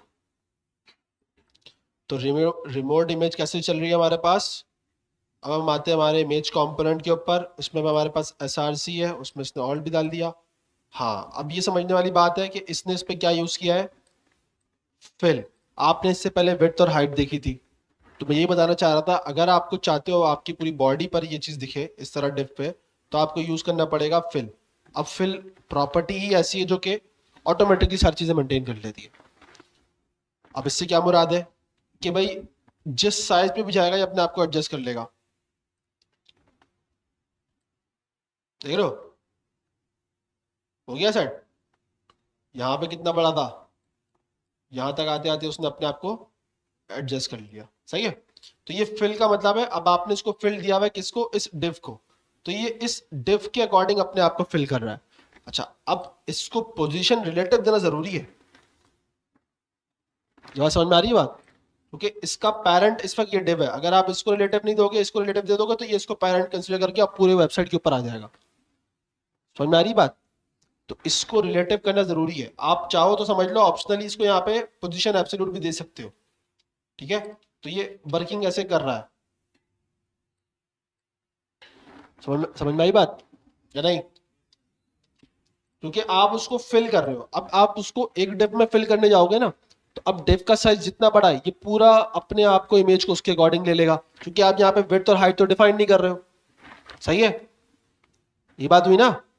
अब अगर आप उसको फिल दे रहे हो तो इसका मतलब है उसने पूरी हाइट विड्थ ले ली, मुझे तो पूरा नहीं चाहिए, लेकिन मुझे विड्थ और हाइट भी एडजस्ट नहीं करनी, तो मैं क्या करूंगा, उसके ऊपर एक पैरेंट डिव बना दूंगा और उसको रिस्ट्रिक्ट कर दूंगा कि भाई आपका साइज है 300 पिक्सल विड्थ और 300% पिक्सल हाइट, ठीक है। तो आप स्क्वायर हो, आपके अंदर जो इमेज है, जब मैं उसको रिलेटिव कर दूंगा ना आपके पेरेंट को, यानी कि इमेज के ऊपर वाले पेरेंट को रिलेटिव कर दूंगा, तो ऑटोमेटिकली क्या होगा, उसका जो रिस्ट्रिक्शन यानी जो उसका लेआउट होगा वो फिल हो जाएगा उस डिव के अकॉर्डिंग, वो फिर पूरे पे छाएगा नहीं। ये बात समझ में आई या नहीं आई? पक्का? चलो इसकी एग्जांपल दिखाता हूं मैं। अभी हमने जो बनाया था पेज के ऊपर, मैं आता हूं यहाँ पे, और हमने ये सुशी वाला बनाया था ना, अभी इसके ऊपर आते हैं हम, सही है भाई। तो अभी ये आपने विड्थ और हाइट दी हुई है, मैं हटा देता हूँ उसको, हटा दी ना मैंने, तो मुझे कुछ ना कुछ तो देना पड़ेगा इसको, तो मैं क्या दूंगा इसको, फिल, यानी कि फिल मैंने इसको ट्रू कर दिया, हो गई बड़ी जो मैं कह रहा था, क्योंकि उसने तो अपने हिसाब से ले लिया साइज। अब आपका काम क्या है, आप इसका बनाओगे पेरेंट, अच्छा जी पेरेंट बनाना है, आपने किया इसको कट, div बनाया,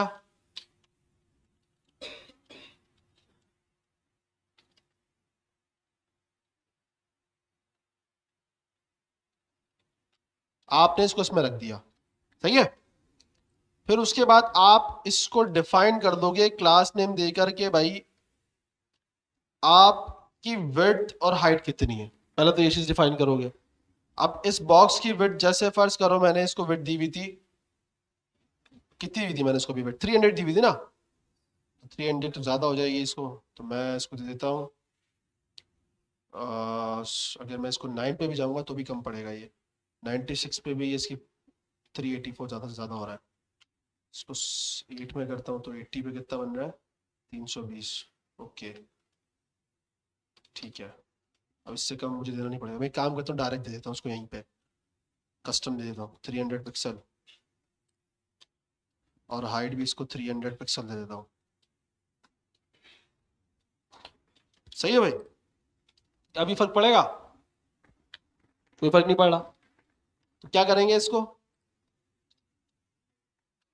रिलेटिव,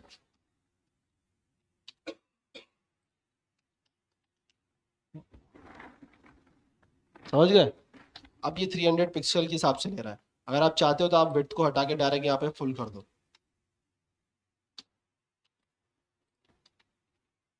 हो गया भाई, चलिए। अब आपकी इमेज उससे ज़्यादा अच्छी आएगी पहले से, क्योंकि फिल है ना आप, तो उसमें ज़्यादा कम दिखेगी, प्रॉब्लम हो रहे होंगे, फिल के अंदर पूरे लेआउट पे फिल हो गई विदाउट आपकी हाइट और उसके विड्थ के। आप इमेज को नहीं दे रहे हो लेकिन बॉक्स को दे रहे हो, बॉक्स को वैसे भी देते हैं हम लोग, बॉक्स को वैसे भी दोगे ना आप हाइट के, भाई इतना तो रखना ही है आपने आपको।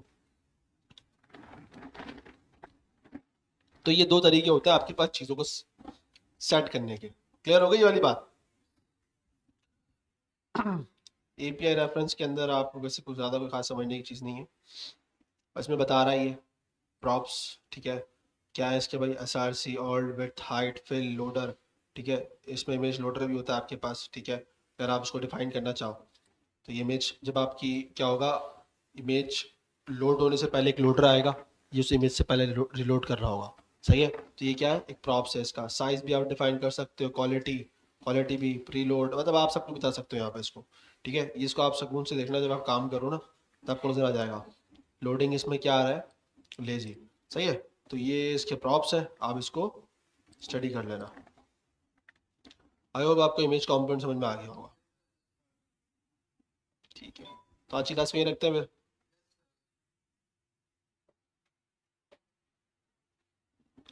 बाकी फिर हम इंशाल्लाह नेक्स्ट क्लास में पढ़ते हैं, ठीक है।